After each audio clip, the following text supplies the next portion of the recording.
Welcome back to another episode of That Video Game Podcast. I'm your host, Boston, and joining me as always is Moonpier. Hello. This is one of our two favorite episodes, the second half. Last week we talked about the best games of 2018, including the ones we missed, which are probably really good. And this year we're sneaking in at the very last possible day of 2018. We're going to talk about predictions for 2019. We're going to also cover our predictions from last year, which we had in a sealed envelope in my Google Drive. That we're going to rip hold on. open. We had it in a sealed envelope in your Google Drive and freely available to anybody to download on the feed. Yeah, probably, yeah. So we're going to tear that open, and we're going to talk about our hilariously wrong predictions from last year. We're going to cover Knobs, Moonpier, and myself. And then we're going to go into the community predictions for each category for last year and then this year. If you haven't joined us before, we're going to crown the most correctest of 2018. We've been doing this for 7-8 years, maybe. Doesn't Hannah usually walk away with it as well? Usually, I mean, I don't remember. I should have written down who last year's was, but I don't remember. Probably the Hannah. Insider knowledge, not really. But if you've never joined us for this before, we basically award half or full points for last year's predictions, except for the hosts. We're not here to win. We're just here to talk for 2 more hours in this episode. So they're mostly up to us. Sometimes funny ones get half points. Hey man, yep. I don't. There's no wiki for the rules here. So we'll be doing that as we go through. We're going to go through the normal 4 categories that we usually go to, adding something on at the end this year, which is game releases we're looking forward to most in 2019, which we will talk about in the 2020 predictions, which is a scary thought, and hopefully they were all good in 2019. Yeah, hopefully. I guess we'll find out next year. And last thing before we get into it, quick disclaimer, none of us know anything about the future in the game industry, or we don't have any insider knowledge or anything like that. These are just educated/stupid guesses, so... Don't buy stocks based on what we think. Yeah, God, no, don't, yeah, never. That's for anything we say. Don't buy stocks. If only there was a show title for the predictions episode, because I think that might take it. Yeah, man, totally. Okay, so I have 12 pages of notes here, so let's just get right down to it. Microsoft 2018 Knobs predicted Microsoft pushes hard for mixed reality. I thought they were gonna. I thought they were gonna, because I think in 2018 they were still saying, all right, VR on the Scorpio, VR on the Xbox One X, and that dried up. Smart. Yeah, and they I think they're still working on the mixed reality. You still hear a lot of them. The only time we heard it talk, and we had a lot of talk about it, was at E3. Specifically, Spency on the Giant Bomb couch. He talked a lot about mixed reality there, but other than that, it didn't really push it. Yeah, and HoloLens seems more focused on businesses right now, so not a lot going on there. I also predicted get a new Elite controller. I thought this was going to happen too. We got a white one, but that's... Yeah, everybody predicted this one, and now it comes out that they've patented, or patented, however you want to say it. They've done that for new design specs for a controller. Ooh. Still no sign of it yet, though. Maybe literally the day when this comes out, they'll say, "Hey, Brent, we snuck it in too." Yeah. And he says another slow year for games, going to be a lot of announced stuff for 2019. I think we all thought that. Yes. 2017 was too good. We'll take a breather in 2018. Whoops. Yeah, turns out that just a hot banger after hot banger this year. Yeah. Moon, you predict the Xbox One X continues to sell well, but it doesn't break new sales ground. I am happy to say I think that was wrong. I think it has sold incredibly well. Yeah, I'd say I think the X sold well better than that's so English, well better. It sold a lot better than any of us expected. Yeah. I mean, and number one, I'm an Xbox fanboy, and number two, I like the bleeding edge. Mhm. So of course, I was going to pick one up. I did not expect that thing to sell as well as it did. I mean, half of our community members who have Xboxes now have the X. Yeah. Like, that should tell you how good it's been doing. Yeah. And let's face it, you need an X, but Yeah. it's still very expensive. Yeah, it's not free. So, Microsoft will announce at least 5 indie exclusives. Big on that one. Yeah, I don't think this has been their year for indies. No, it Anybody hasn't. except for the Switch, I guess. I mean, we got the tease of like the Fox game, but we already knew about that. We got the tease of Right. Below, which is finally out at last, folks. I'm sure I love it. Thank God. Yeah. But yeah, no indies. Yeah. Ooh. Microsoft loses a bunch more, quote, exclusives to Sony in Japan. I feel like that didn't necessarily happen. No, it's pretty much been the status quo, and in fact, from the scuttlebutt recently that I've been hearing I've been hearing a fair bit of don't be surprised if you see big Japanese things on the Xbox soon. Yeah. Like stuff like Nier Automata is now on the Xbox, and I've heard some people say don't be surprised to hear it if you see Yakuza on the Xbox at some point that'd soon. be great. So it turns out it's going the opposite way, and people seem to be learning. Yeah. And you said Knobs buys at least 3 wireless headsets. I don't think he bought any. He did not. Yeah. That's a big no-no on that front. Yeah. Right. I predicted that Microsoft makes Xbox One X enhancements mandatory for all new releases. I don't think they did this, but I think everyone's doing it anyway.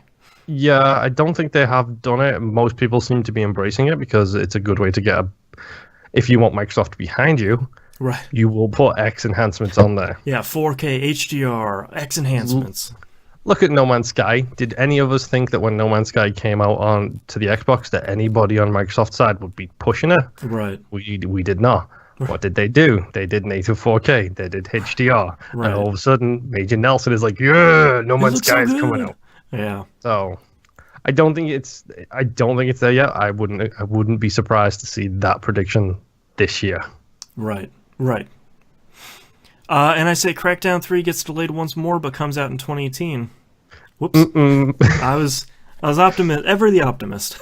Yeah. All right, let's move on to the community predictions for 2018. T-Bomb Rock says the Xbox One X will take 40% or more of Xbox consoles sold. I think that's probably right.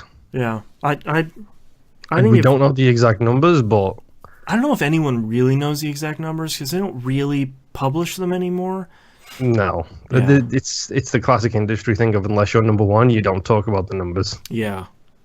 Yeah, even if you're number one nowadays, you don't talk about the numbers. Microsoft will create 2 internal studios and have 3 to 5 third-party exclusives announced. They created 1 and bought 17. 7. Yeah. So I'd say That's like a half a point. Yeah. Yeah. Scalebound will rise from the ashes and be released by the end of the year. If only, man. Yeah. If wishes could come true. Yeah. Beats by a Dragon. Yeah. Never forget. Someday. Yeah. The Hannah says Crackdown 3 gets delayed again. Yeah, that was a free point, but I'll still write that one down. Another permanent price drop, $50 on each SKU, $200 for the 500 gig, $249 for the 1 terabyte. I think they might have actually hit that. The X is still holding strong at ridiculous prices. Xbox One S. Let's just do a little bit of research here. Is at, the 1 terabyte is $240 or $230, depending on which bundle you buy. Yes. So, yeah, the Hannah with the insider knowledge, getting the point again. That's right. Mm-hmm. Shock, horror. OG Xbox or 360 emulation on PC via the Windows 10 store. I honestly, I can see this coming soon. Yeah. But it ain't there yet. Yeah, I feel like Major Nelson will release a video at some point and be like, we've got a big surprise for you, and it'll be that. You'll get a Windows 10 store update on your PC, and suddenly you go play Gears of War 1, 2, and 3. Lord Kelmar predicts they'll focus on games. Yep. Yeah, I'd say Lord Kelmar gets a point here at the very least just for E3, where it's like, Yes. hey, we're Microsoft. Here's 2 hours of games. Yep. Probably one of my favorite presentations they've done in years. Yeah. Jess, a.k.a. Mrs. Moonpier, says Sea of Thieves will be free to play. Surprisingly not. No, but it's getting... Well, does Game Pass count? Because it kind of is. I'm surprised that... I'm surprised and happy that Microsoft stuck with Rare with Sea of Thieves, because they could have very easily looked at the first month or 2 months and said, like, okay, cut this thing loose, free to play, you get cosmetic, exclusive stuff for being an early, whatever. But they've been sticking with it and improving it month over month, so I think that's great. Yeah. I think... Go get Game Pass. Yes, do it.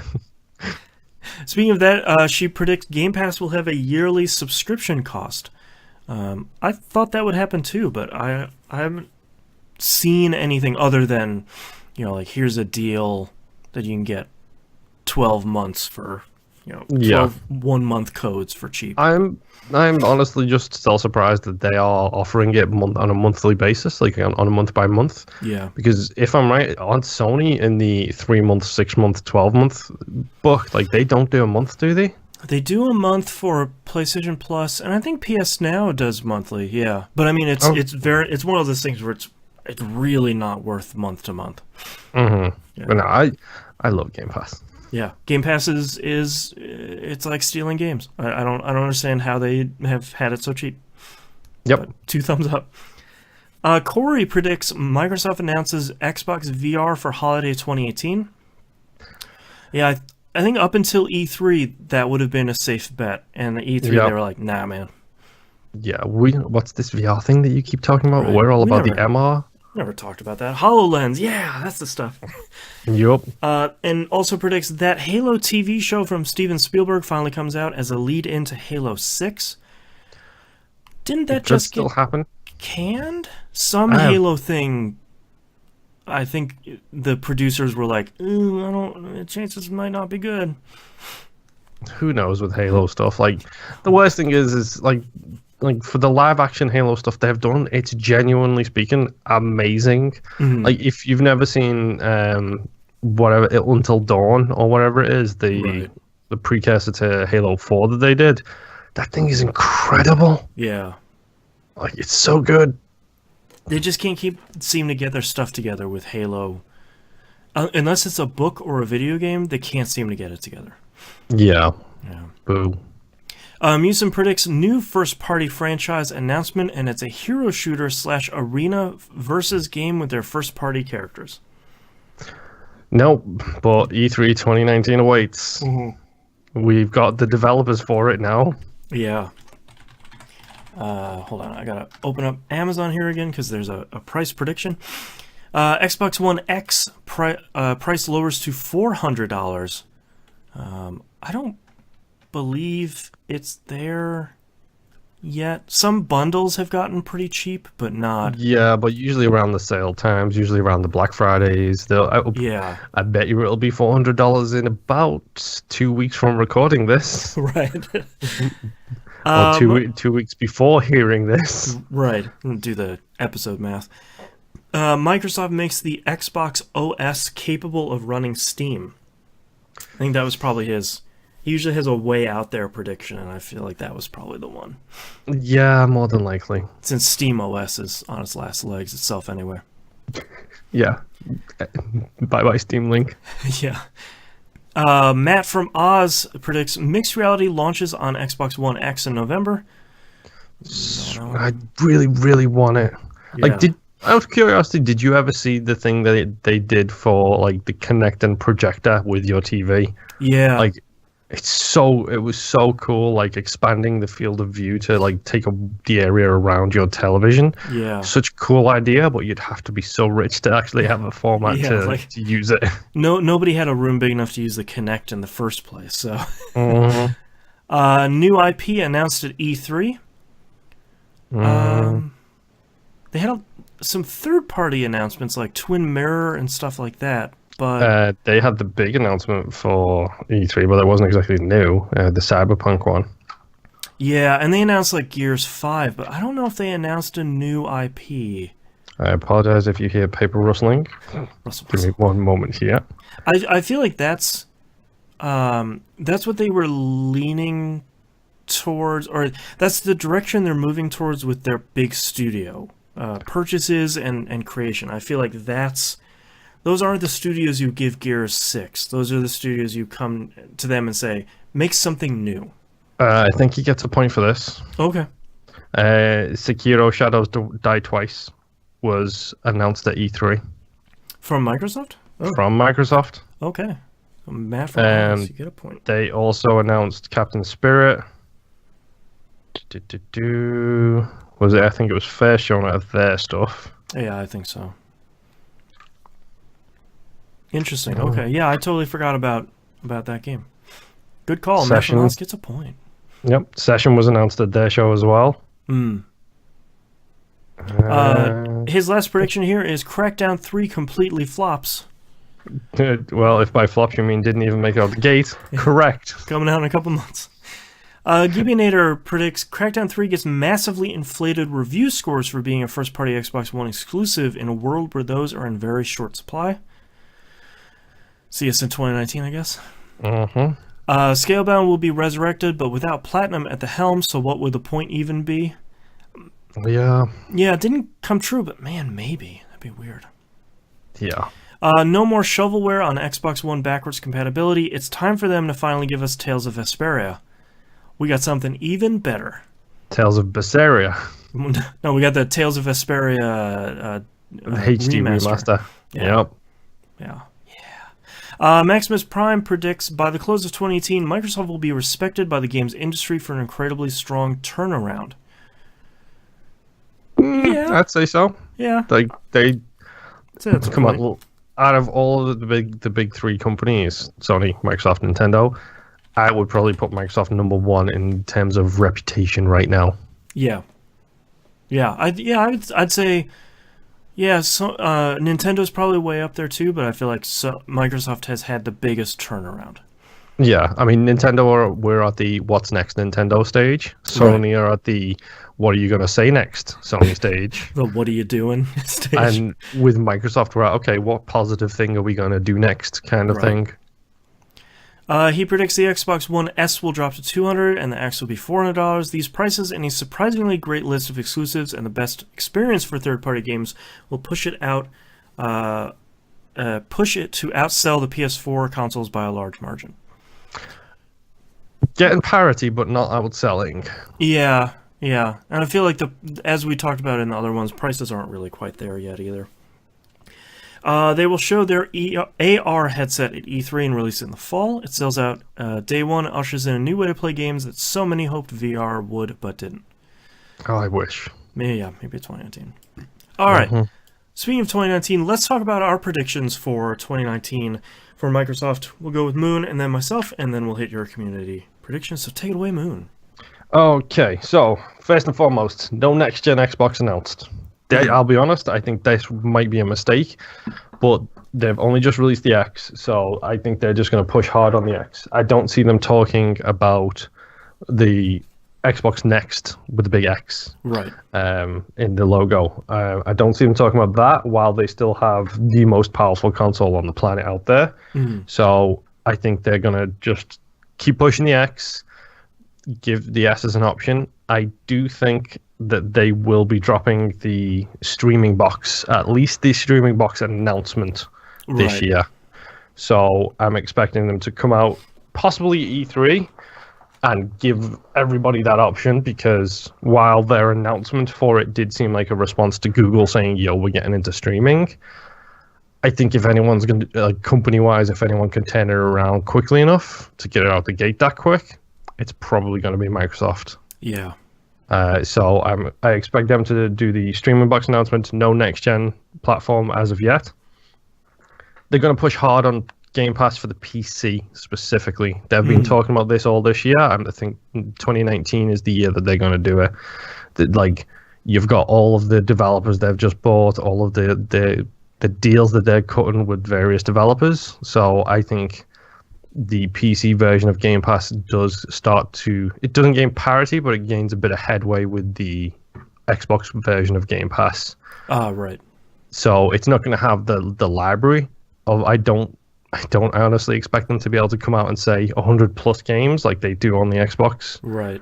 Maybe 25 plus, maybe 50 plus. But I think they're going to start making headway into that kind of thing. And this is my long shot one. 4 new games teased or announced in 2019. I wish Obsidian didn't do what they did this week, recording the show, and just pushed it back maybe 4 weeks or so. Right. Because then I'd get 1 check mark on my box at least. Right. But 4 new games. Like brand new IPs? New IPs, hopefully, but new games at least. So I'm hopefully 2 new IPs, 2 sequels maybe. I honestly don't mind. But 4 brand new games from the wealth of developers they've got, teased or released. I don't mind which one, even if they just tease them. That's fine.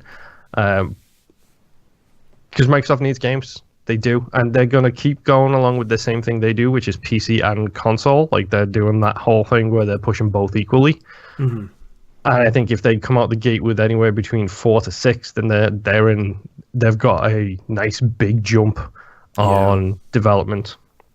And finally, still no first-party Xbox wireless headset, because they seem to be determined to ruin people's dreams. Yeah, there's always, like, every couple of months they'll be like, oh, yeah, that's a thing, still working on it, but... Yeah, like they recently talked about how good the first-party Xbox headset was with the Surface. Right. But they don't have one for the Xbox. Ouch. So, yes, that's my predictions for Microsoft. I predict that Microsoft is going to expand Game Pass to PC in 2019. That half is probably the easy part. But it doesn't... I think at the end of the day, it's not really going to mean much. I think it might have 1 or 2 PC exclusive games, but I think it's mostly going to be cross-platform stuff like Forza Horizon 4 that's already in the Windows 10 game store or the Xbox app or whatever they call it nowadays. Yeah, like Sea of Thieves, that kind of stuff. Yeah, I think they're going to either rebrand that or sort of release a separate app for Game Pass. And I think they're just going to collect a lot of stuff under there and say, like, here's all the Game Pass on PC. And it's going to be like, yeah, I mean, that's easier to get to, but technically that stuff was there before. So I think it's going to be one of those technically releases it's good, because people will be able to find Game Pass stuff more easily, but it's not going to be, like you said, it's not going to be like 100 games on PC. It's like... Yeah. Are we expecting games for Windows Game Pass? Games for Windows Game Pass Live. Yeah. Mm-hmm. I think Microsoft is going to detail new console plans at E3 and ask for fan feedback. This is alongside them laying out final details for 3 console plan. So the 3 console plan to me is the X, the S, and the streaming box. I think that's the current ecosystem. At E3, they'll probably announce like final details for the streaming box and a release date. If not, it's coming out around E3. I think at the same time, sort of after they announce that 3-box platform, they'll say, let's take a look at the future and start talking from a really high-level standpoint about what the next Xbox platform looks like in a couple of years. And I think this is when they start to gather a lot of fan feedback and say, oh, go vote and go hit us up on Reddit and Twitter and stuff like that, and try and not control the conversation, but try and start the conversation there. Yeah. But I don't even think they come out with any details, even less of what they did with Scorpio. Where Scorpio's like strongest and most powerful in VR, and I don't think they even do that. Like, quick question: naming conventions. I don't even. I don't even know. Like, I don't even know. For me, for the streaming box and for the next Xbox, I have no idea. Unless you call it like the Xbox One Stream. That sounds like someone's urinating. Right. I'm not the best marketing, as you can tell. In all honesty, I think they need to go Xbox. Xbox. The problem here will be confusion. I think they messed up by calling the middle one the S. Yeah. Because you go Xbox S for the streaming, Xbox for the mid tier, and Xbox X for the high tier.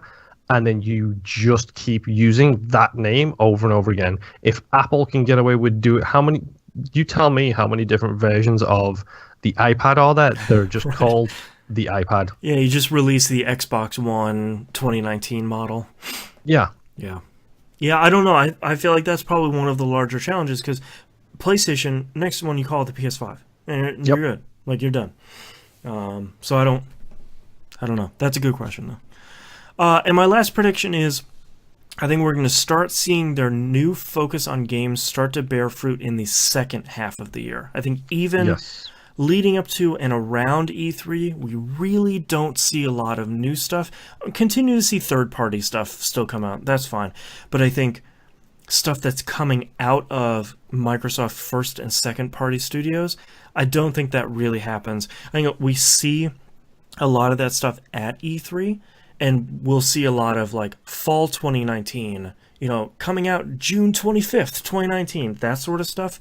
But nothing like I don't think they're going to come out in January like their monthly thing and say like, all right, this game is coming out on March 31st, 2019. I don't think that's really going to happen for them. Yeah, I mean, at the end of the day, as people need to understand, they just bought like 25,000 studios, right? And development takes time. And even if these studios were in the middle of making something, there is a whole bunch of like licensing rights, fees, things like that. Staffing. Does it have enough people? Does it need more time? Like this type of stuff takes time. And I wouldn't be surprised if we don't see games from like this year's purchases, like Obsidian and things like that. Minus the Obsidian one because they kind of teased that it's coming out next year. I wouldn't be surprised if we don't see any of the other developers put something out in 2019. I'm expecting their releases in 2020. Yeah. All right, let's move on to the community predictions. Musum is going to start us out here by saying they buy Insomniac. That would be insane. It would probably be one of the best purchases they could make. Yeah. I feel like Insomniac is still such a Sony second-party studio that they're not really... They're technically a third-party, but like other than... Sunset Overdrive. Yes, other than Sunset Overdrive, like they're just putting stuff out on Sony platforms. So. Yep. Honestly, I think if Sony don't invest in them and make them a second party, Sony are making a mistake because... How much do Sony owe that studio? Period. Like from the get-go. Yeah, I'd be surprised if Sony hasn't tried to do that already. I wonder if Insomniac is just greatly valuing their independence. Yeah, that's true. He says they'll have at least 3 new IP announcements. So he's going a little bit on sort of your neck of the woods, but going a little bit harder by saying 3 new ones. And he's predicting they stay in E3, which I don't think they've announced that they're coming to E3, but I feel like that's probably, for Microsoft, that's probably a pretty safe bet. Yeah. T-Bomb Rocks predicts Microsoft purchases or acquires at least 2 new studios. I think that's interesting. Is 2019 a year where they're going to continue to expand, or are they going to say...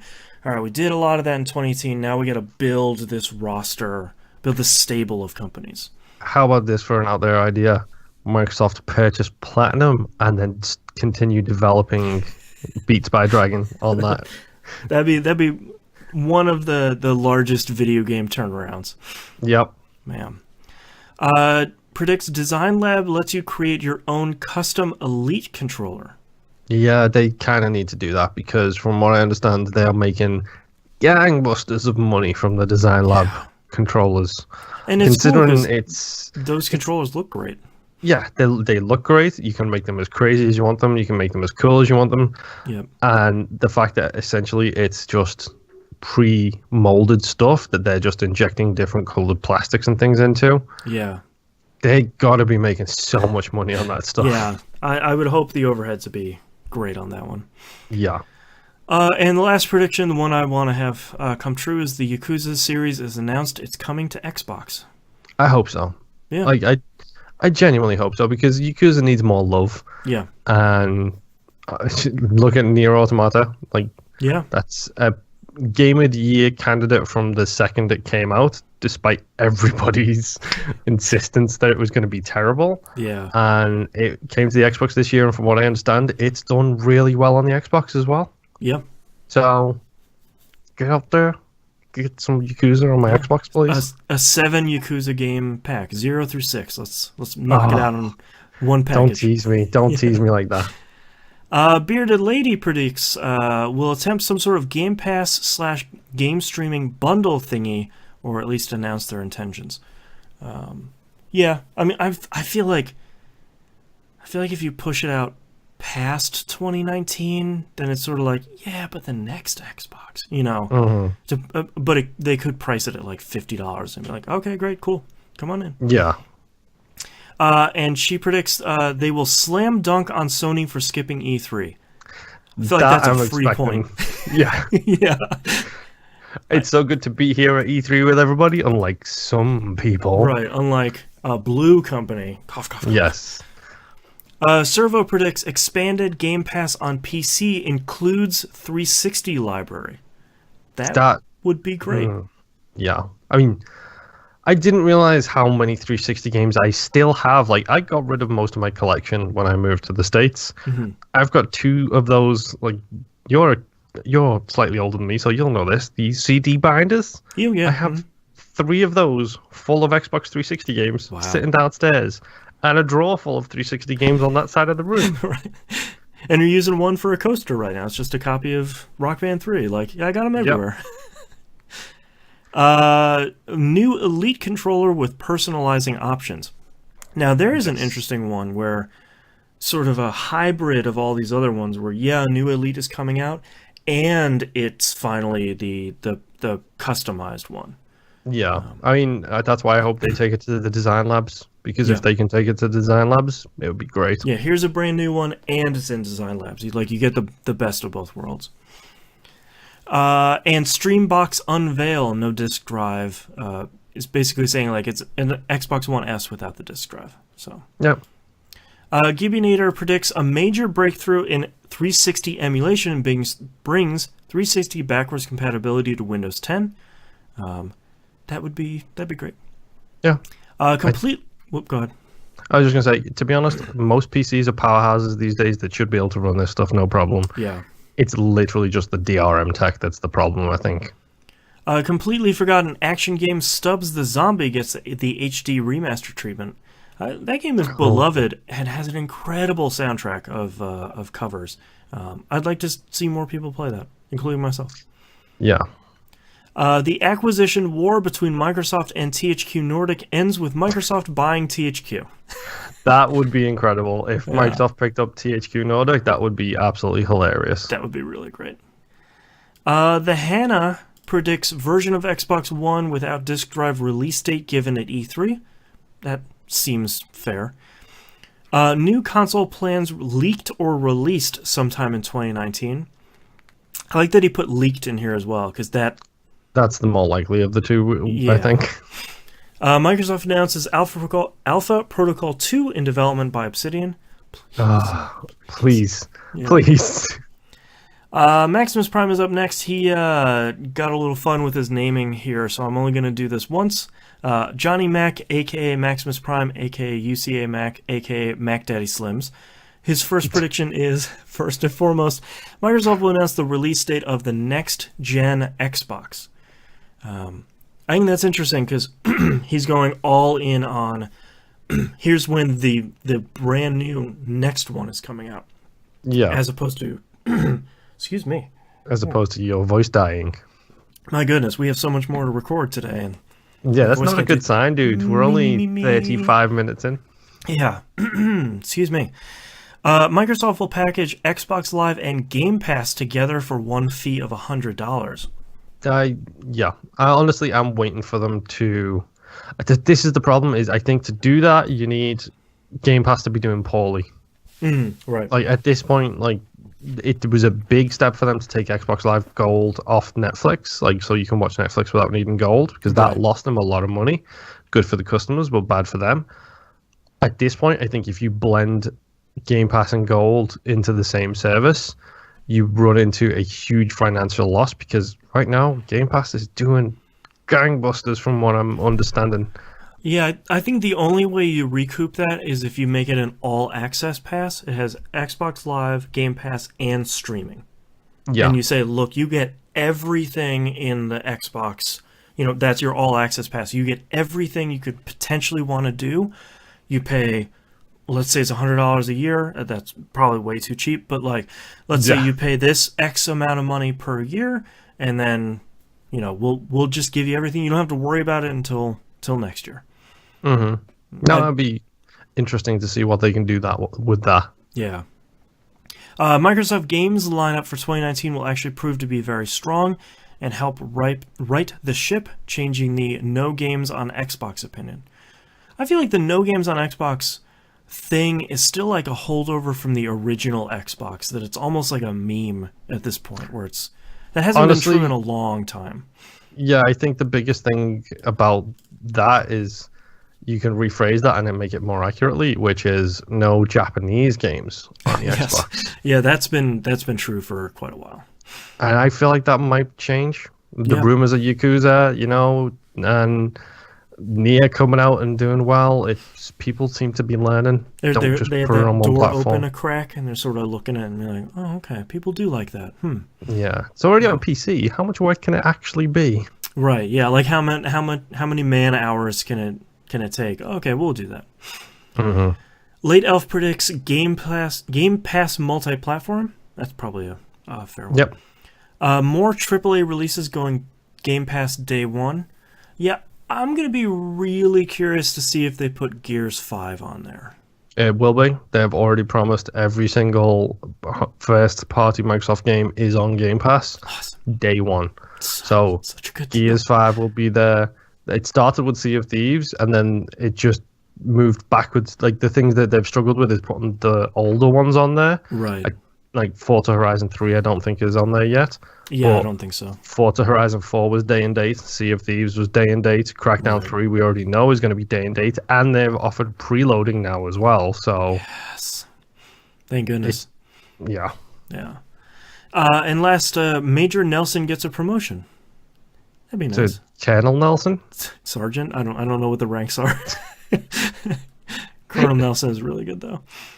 And someone just going by real name, I think they took my instructions a little too literally, says they tease or announce a next Xbox iteration. Mm-hmm. They buy a Sony predominant studio like Naughty Dog or Quantic Dreams. Boy, either one of those would be, like any of those, Insomniac, big three. Those would be huge gets to pull the power away from Sony a little bit for their exclusive single player games. Yeah, I mean, I think that's the big three, isn't it? It's Naughty Dog, Quantic Dream, and Insomniac. Like, they are the big three third-party developers who pretty much only seem to work for Sony. Yeah, there's like blurring the lines between third-party and second-party. Don't buy Quantic Dream, thank you very much. Yeah, you don't want that. You don't want that headache.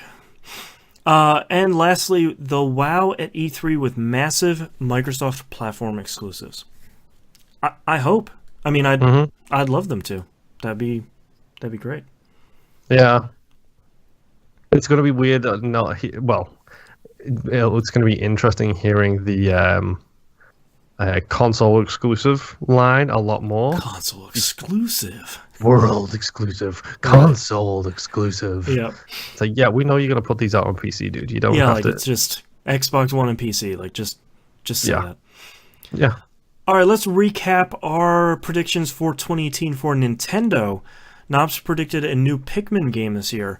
I'm surprised that didn't happen or get announced at some point. It should have done. It's one of the things they're missing on, but from what I understand, the last Pikmin didn't do great. Yeah. But it's one of their franchises. It's one of the stalwarts. Everybody knows him. That guy's in Smash Brothers. Come on. Right. Yeah. The next Metroid game will be teased, but not a Metroid Prime game. Shockingly, they teased a Metroid Prime game. Yep. Which I think we had agreed last year is like, yeah, they're going to come out with another Metroid game, but it's going to be like a 3D battle arena pinball game. Like, it's just going to be not what you want. And Next Level Games will announce a new IP. I don't think we've seen anything from them in a while. No, not that I can think of. Yeah, I think they're quiet for the moment. Yeah. You predicted they'll keep up with steady first-party releases around one new game a quarter. I think they did that last year. Yep, definitely. I mean, including Smash that just came out. You know, they nailed Smash 2018. Yeah, but again, good on them for the forethought to not just smash everything out the door first thing. No pun intended. Right. Yeah, just don't put 4 games out when the console launches, and people are like, okay, I finished all those. Oh, you don't have anything this year. Okay. Yeah, they did good. You predicted they'll lose all the remainder of their third-party support. Yes and no. Well, we count indie. Yeah, that's the thing I'm sort of struggling with, where it's like, I feel like a lot of third parties, it's so different from the Wii and the Wii U, because a lot of third parties would just take Call of Duty and squish it down on this console. They're not doing that anymore. They're saying, cool, we're not coming out with the next Call of Duty on Switch because they can't, it's just not going to work for whatever reason. But instead, EA is going to put a Switch exclusive game of some sort, like, you know, that battle. Ubisoft came out with that Starlink Battle for Atlas. That's very clearly, it came out and everything, but they're clearly pushing the Switch version. Especially when you have a Star Fox thing built into it. Yeah, they're 100% pushing the Switch version. And even Ubisoft came out with Mario and Rabbids Kingdom Battle. Which didn't come out on anything else, obviously, but like, and something from the Game Awards this recent week, way back in the past now, Marvel Ultimate Alliance, Switch exclusive, right? Just that whole sentence is insane. Yes, for like 12 reasons. Which, for the record, folks, we haven't actually spoken about this yet on the TVGP show proper, but I couldn't have got that more wrong. You also predicted the Nintendo Network will be terrible. Yes. Swish. I don't care. Swish. That's a swish. Give me a point, Boston. Boston, give me a point. I need one. Point. I feel like the worst part about the Nintendo Online stuff is that it kind of landed and no one cared. No one cared about the old games. The price is fine. The online stuff for a lot of the games works fine. Like, it's just, they came out with an online system that is like Nintendo. It's just a little bit old, and it's fine. Yep. I think that pretty much sums up their online service as a little bit old. Is perfect. Yeah. And they're going to continue to get indies for the next 6 months, then the store will get flooded. Kind of true. I feel like the floodgates are opening. So, come on, they are open, dude. Yeah, I feel like we haven't seen them all the way open yet, though. I feel like we haven't seen them Steam open. No, nobody can be Steam open. Steam open is a whole different level of insanity. I hope not. I predicted 3DS sales start to slow steadily over the year, with sales shifting over to the Switch. Yeah. Yep. Nintendo continues to court indies on the Switch over 2018. The console becomes the place for indie devs to release their games. Man, I got one. I did it, Mom. And a Metroid game gets announced, but it's not what we want. Big wrong there. Yeah, half right and half wrong on that one. Thankfully it is what we want. I mean, hopefully, because it's not out yet. But I mean, just the whole indie things on Nintendo, like, gotta give them credit when the developers of like Into the Breach and FTL come out and be like, oh, by the way, this drops now. Yeah, it's out on Switch. PS4 and Xbox One, I don't really know. But like, everyone loses their mind because these great games are now available on Switch. So good on Nintendo, I guess. Yeah, good on them for at least, if not encouraging it, at least fostering it at some level to say like, yeah, we want the indies to come over here and do well. So how easy must their stuff be to tech for that? Like that's the biggest thing. Like, because everybody made a big deal with the PlayStation 3 of like how it was literally a nightmare to get things to run on it. Go look at Skyrim on the PlayStation 3 for tales of hilarity. How easy must it be to port things over for the Switch for these 1-2 man teams to be like, yo, it's out? Well, and I think coupling that, I think there are a lot of really solid port houses now that were coming up in the Vita heyday with indies, and now they're saying, hey man, we've been around for 5 years or so. Look at all these crazy great games we ported to the Vita. We can do that for you for the Switch. You don't have to worry about it. We'll just take care of it for X, thousands of dollars. You can start selling this game on Switch, where all the indie games are hot. I mean, good on our old boys who did the Metal Gear Solid HD collection. Way better than it had any right to be. Yeah. Whoever that is, I need to find out and track their work. Yeah, I don't remember who. I feel like it might have been Blue Point, maybe. I don't know. All right, let's move on to community predictions. T-Bomb Rocks predicted ribbons will be announced as their form of achievements. Surprised they haven't touched that at all this year. They don't care. I think, honestly, it's a case of they don't care, and it's a reason for hackers to try and hack. Yeah, and a lot of indie developers have been putting it in their game anyway, so Nintendo doesn't need to do anything. Yeah. Animal Crossing or Pokemon will not release for the Switch this year. Pokemon Go did. It's like a proper Pokemon game. I think you'll find it's a Pokemon Let's Go Pikachu or Let's Go Eevee. Thank you very much. I forgot the Let's. Yeah. Yes. I forgot the encouragement for them to come with you. Yes. Animal Crossing, they announced it a couple months ago. Yeah, but it's not out. I think they announced but not released. Yeah, so we'll give a half a point there. Nintendo will introduce microtransactions into their exclusives. It won't seem that bad because they will Nintendo it up. No. I feel like Smash Brothers doesn't, Splatoon doesn't. Nope. They have microtransactions on their store now, which was something people were really pleased they didn't, but now they're there. Right. Well, it's not for any Nintendo games. Yeah, I feel like they haven't. Yeah, I can't think of. I feel like there would have been a big kerfuffle if the first one that happened was like, Nintendo's finally doing MTX. Oh, it's the end times. Yeah, Jim Sterling would have had a tirade of unbelievable proportions. Right. Whatever those videos are that he dresses up in the costumes and has the very posh British. God, I love those videos. So good. The Hannah predicts 3DS support tapers off in favor of Switch. Give a point for that one. Switch releases slow down, but sales stay steady. Well, that's a tough one to say. Yeah, I feel like, I'd give a point for that. Nintendo complained about not hitting their sales targets, but Nintendo set it kind of high. I had 13 presents last year. I only have 12 this year. It's a very Dursley from Harry Potter moment. Yep. No. We'll just run out and get you.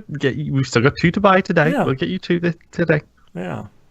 New Mario Party for Switch, resulting in another giant bomb Mario Party where Jeff finally kills Dan. There hasn't been the party yet.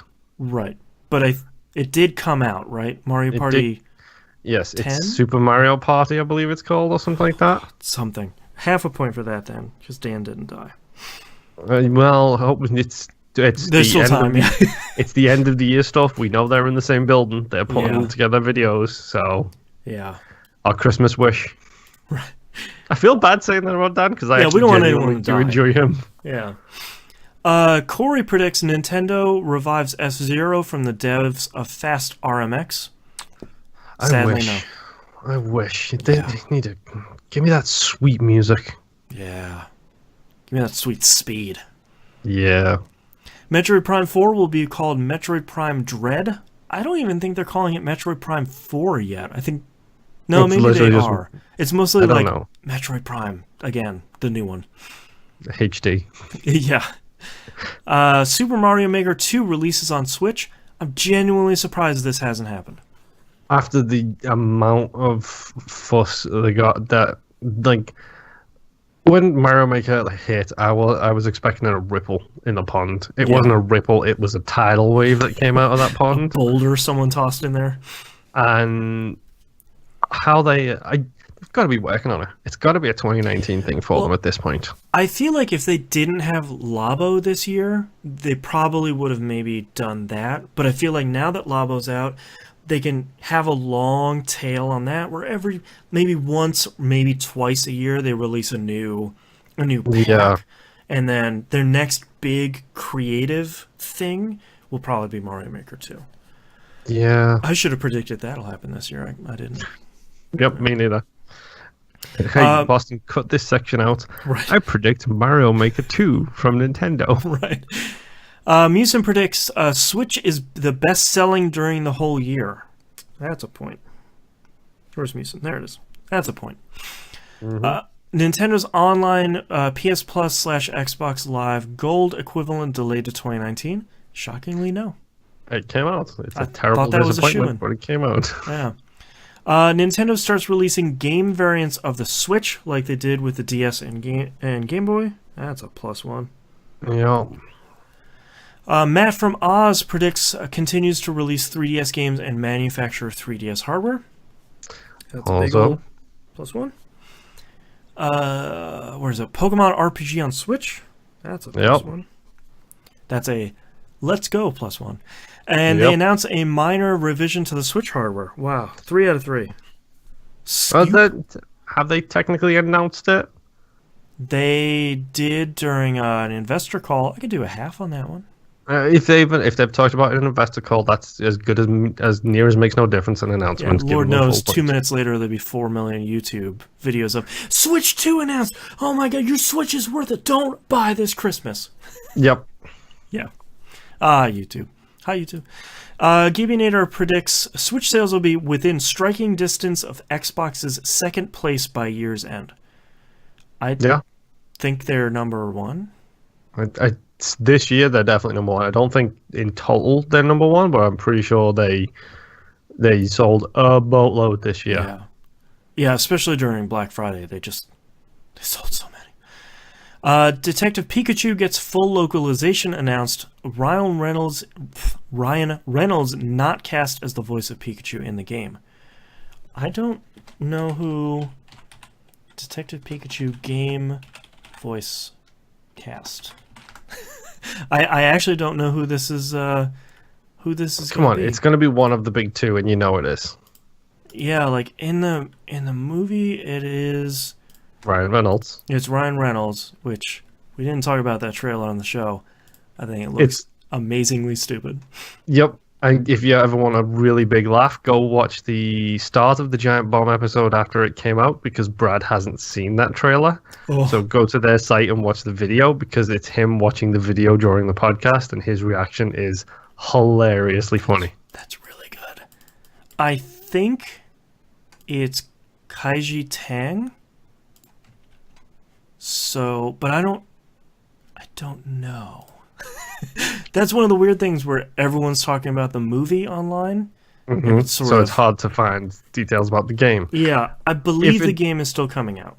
Yes, and if it does get brought over here, we already know it's going to be one of the big two voice actors are going to do it. It's going to be one of two people. Steve Bloom or Nolan North. Hashtag 2020, yes. Right. Yeah. 3DS starts getting sunsetted by year's end, but still gets lots of indie/third-party support. Nintendo came out recently saying, like, no, man, we're keeping on. Yep. It's the old board of directors, we still have faith in our product kind of thing. Yeah. Good for Wait until you see my prediction for 2019. Okay. Maximus Prime wraps out our predictions for 2018, saying the Switch will continue to sell at gangbusters despite the fact their third-party showing is weak. Mm-hmm. Yep. I feel like you sell a lot of indies, and that sells a lot of consoles, too. Yeah. They will introduce 3 new colors of the Nintendo Switch, and people will lose their mind like it actually matters. I like a little bit of sass there. Yeah. I guess technically they did, because there were... Are you kidding me? They released a NES controller. What are these things called? The Joy-Cons? Like they released the Joy-Cons, yeah. Yeah, they released NES controller Joy-Cons that was only available to buy from Nintendo's website, and only if you were a subscriber to the online service. And people lost their minds. I give Maximus the point. So I'm giving him a point, but I want to say, pedantically, whenever I think of colors, I think of like the Game Boy Advance and the 3DS, where it's like, now it's just in orange and white and blue instead of like, here's a Pokemon one and here's a Monster Hunter one. Like, to me, those are separate, but here's the chocolate brown Zune. Yeah. Poor Zune. Make me cry. Nintendo and the games industry will realize Nintendo released all its best games in 2017 and doesn't have a great Nintendo for 2018. Oh boy, does Maximus not like Smash Brothers. I can tell. I don't think Maximus likes Nintendo in general. Yeah. Fair point. All right, let's talk about our predictions for Nintendo in 2019, starting with you, Moon. Okay, so let me talk about how the sunsetting of the 3DS will begin. Like I mentioned, I think the recent statement it was very much a board of directors. We still have faith in this person, kind of thing. And then 2 weeks later, that person's fired. Right. He had to leave for health reasons. Oh, sorry. Yeah, I honestly, they've got to stop. 3DS wants to go spend more time with its family. Yes, we've got a nice 3DS farm where all the 3DSs all get to spend time with each other. It's just sleeping. Yes. Forever. So it's got to begin at some point, and honestly the Switch has done fantastically well, and if they want the Switch sales to improve, they need to start distancing themselves from the 3DS, right? Because they need to push it as the handheld that it technically is. I think it's probably a better handheld than it is a console now. I don't have it hooked up to my TV anymore. I have the dock in my bedroom, and that's where I play my Switch. It's interesting, but I think they have to begin sunsetting that thing. Yeah. They teased 2 new games this year at some point. And it's Nintendo, so we know it's not going to be new IPs. We know it's going to be existing IPs. Get ready for that sweet Kid Icarus on the Switch. Yeah. Kid Icarus and Pikmin. Yeah, honestly, if that's the 2, I will be surprised. But 2 new games, don't care what it is. Like, they'll probably announce them because they'll probably be 2020's release schedule, because we know Metroid is coming out next year, hopefully. But we'll see. They both release the updated Switch, and they do the custom prints for different games again, except they have cool new designs on them, kind of like they did with the SP. Like, I had a Game Boy SP that had the Triforce logo on the front. Yeah. It was great, and it was my favorite SP ever. So they're going to continue doing that. The problem is, it's going to be the same price for the same tech. I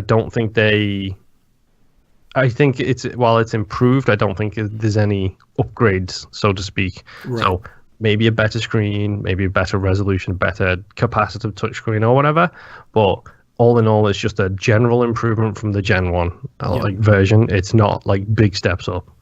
It's not like from the GBA to the SP, where it's like, okay, this is a major thing. Or to the color, which was mind-blowing. Right. And let's see how far we can reach prediction for this one is the N64 Classic gets announced. Right.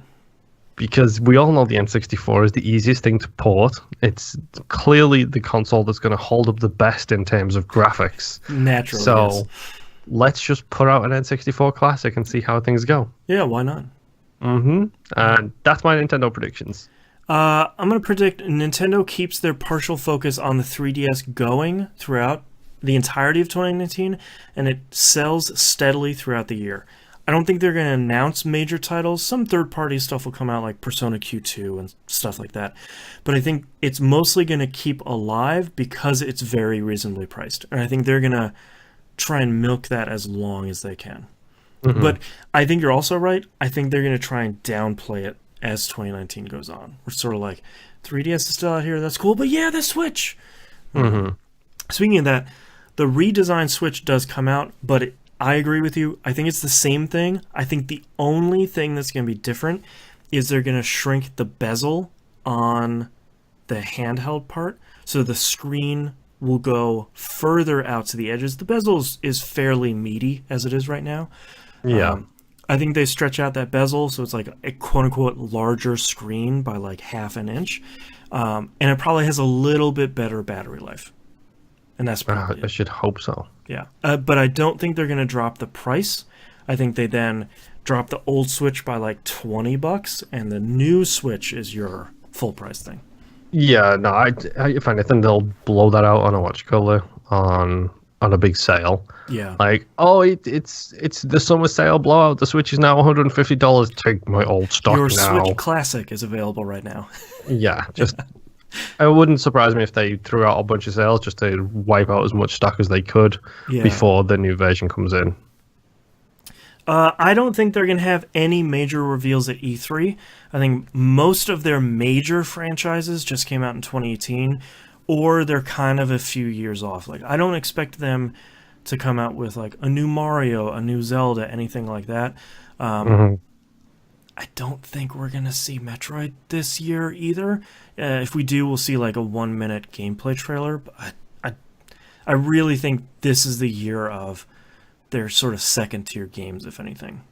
Yeah, let's get those indies. Yeah. Speaking of that, Switch continues to be an indie powerhouse, but that starts to become a major problem in 2019.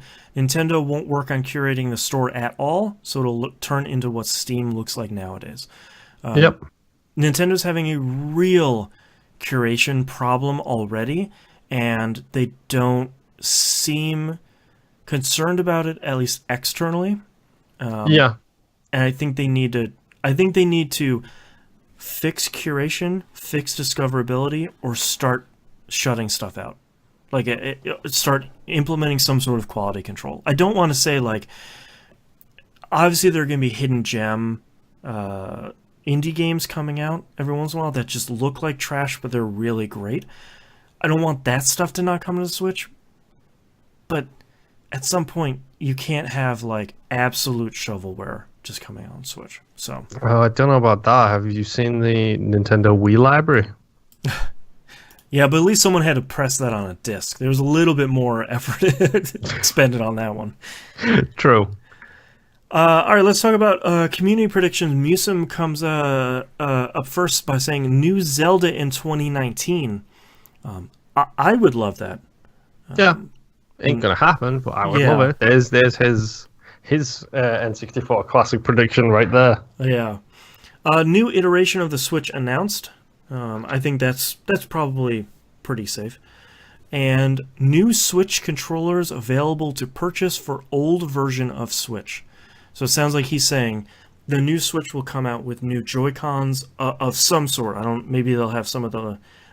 They'll be less likely to have issues like the original. The connection issue, yeah. But Yeah. they'll be compatible with the old version. Right, you just click them right on your old Switch. That definitely sounds like something Microsoft or Nintendo would do, as opposed to some of the other hardware manufacturers. Was like, oh, the old one, yeah, those don't work. Sorry.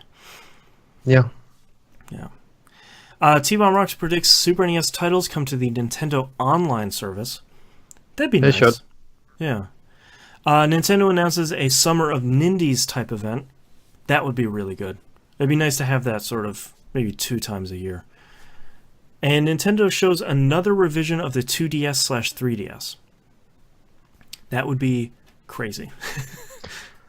Yeah. I mean, what are they going to do? But that's it. I mean, if they do that, they're going to go, it's going to be called the 2D Switch or something like that. They're not going to call it like 2DS. a half step. Yeah. Yeah. Bearded Lady predicts a Switch in the Moonpier household with an exclamation mark. That'd be nice. Yeah. Like that. Tropico 6, anybody? Yeah, there you go. Servo predicts Nintendo 64 Classic. There you go. There we go.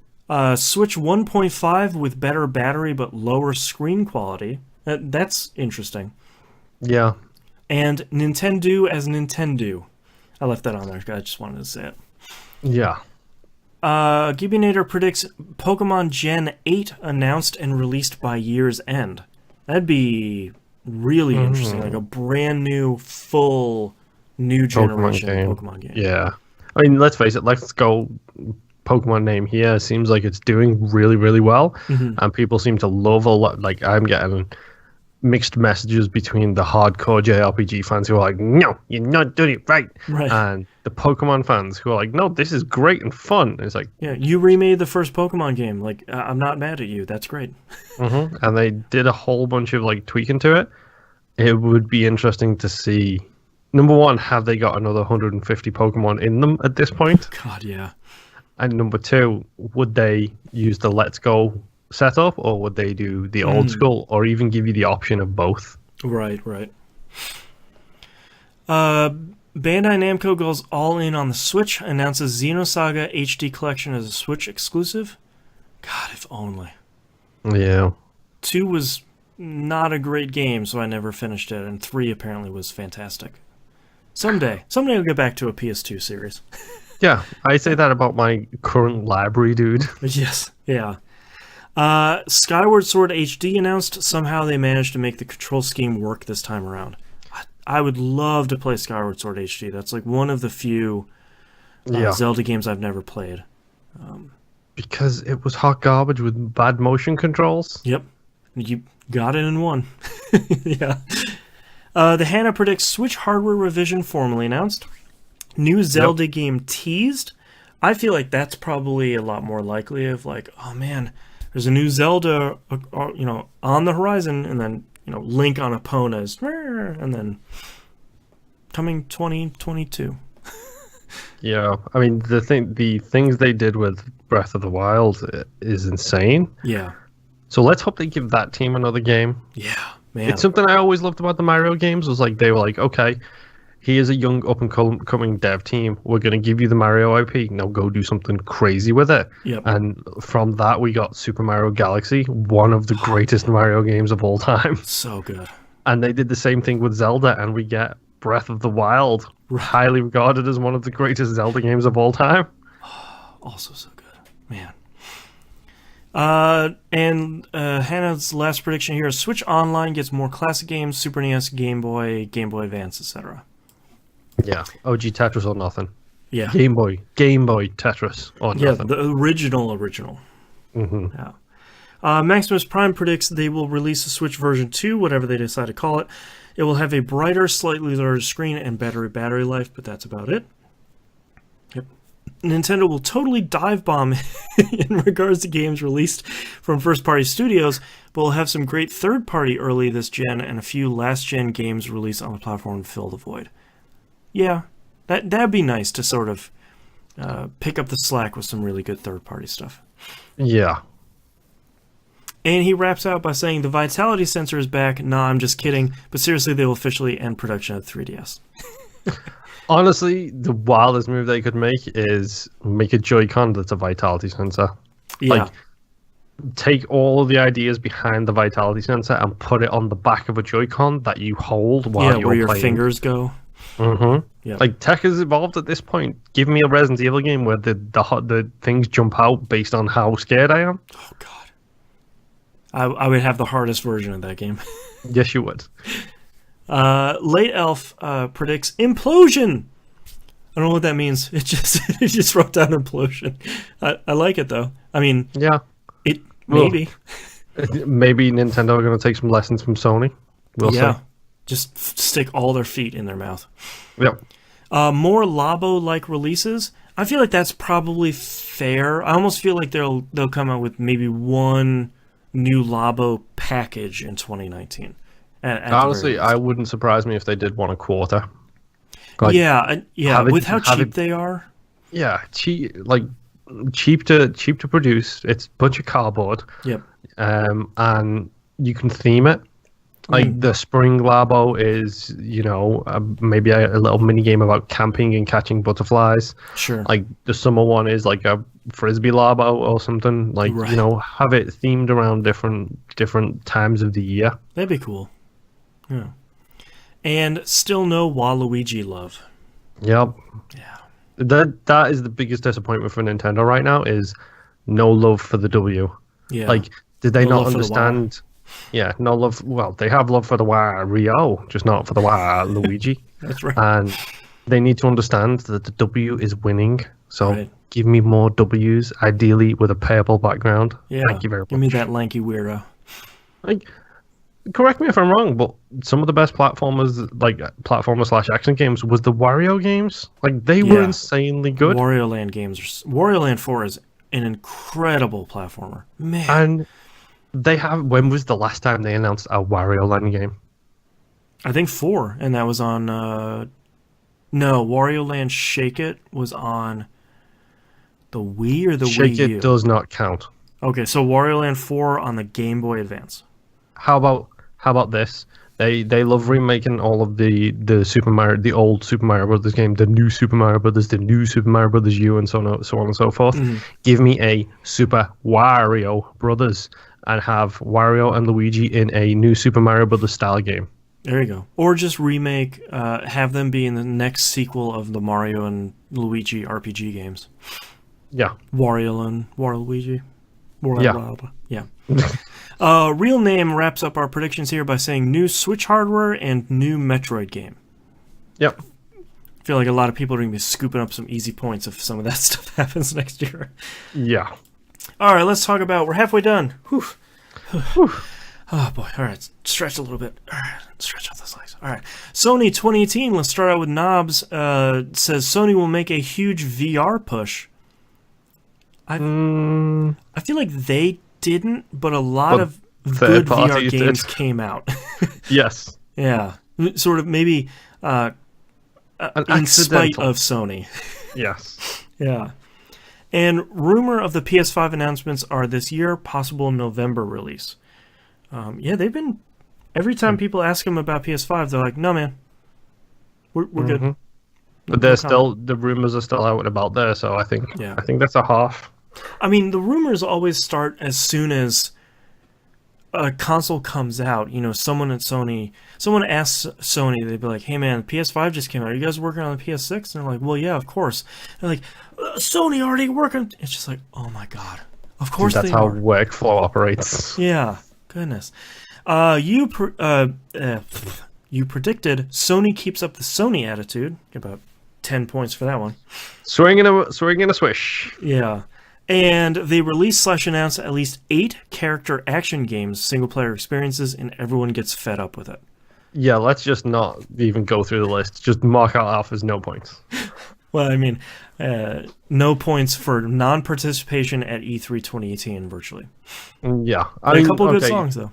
So they announce at least 8. So we've got Spider-Man, God of War. That's 2 down the things. Yeah. We've got the amazing looking Japanese Tsushima something.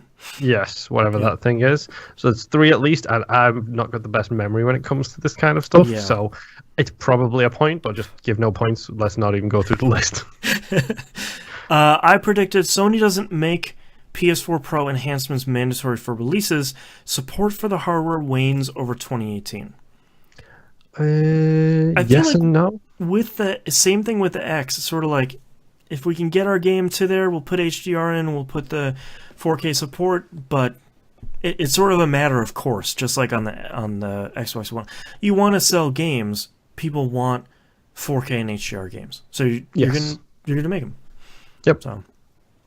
Sony starts a game download subscription service like Microsoft's Game Pass, but unfortunately it's way too much money per month.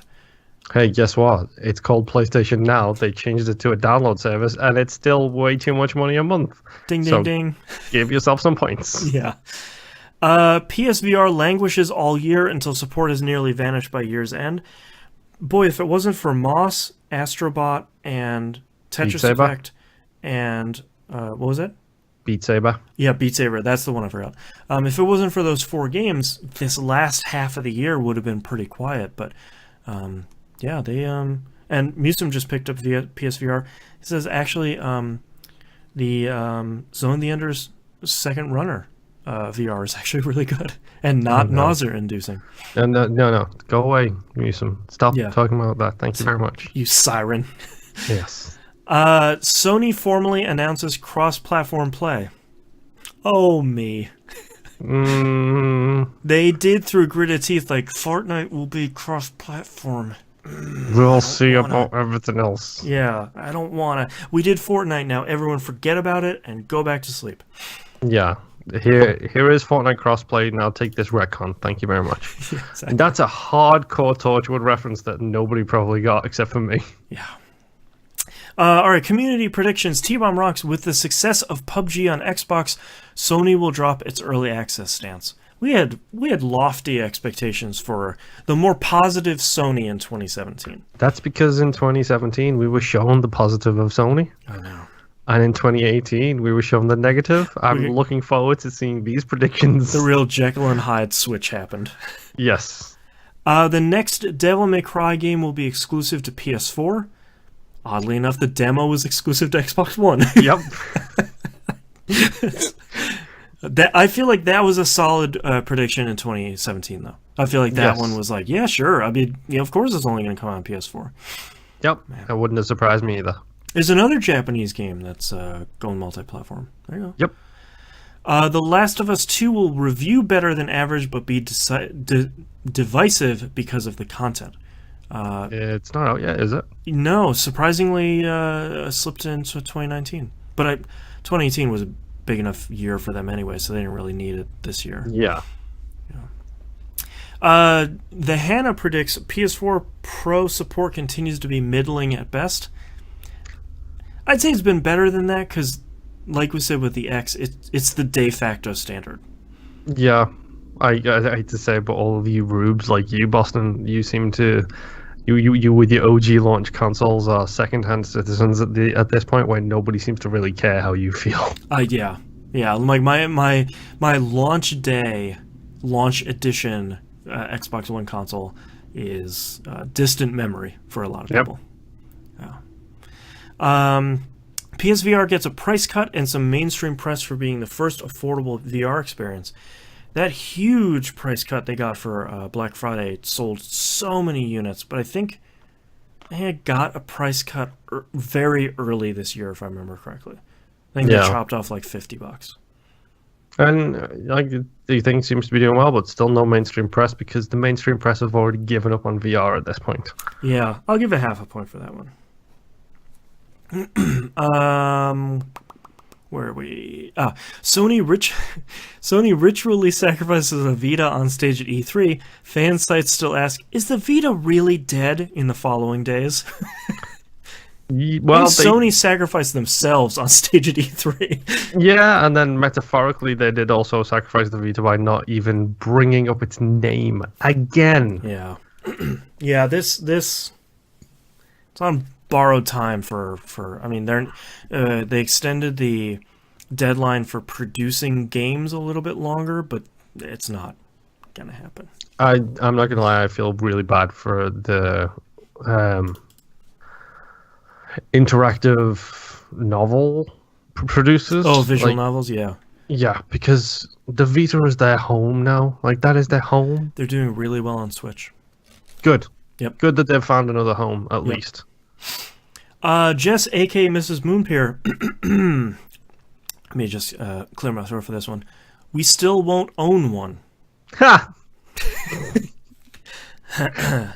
So that was wrong on two fronts. Right.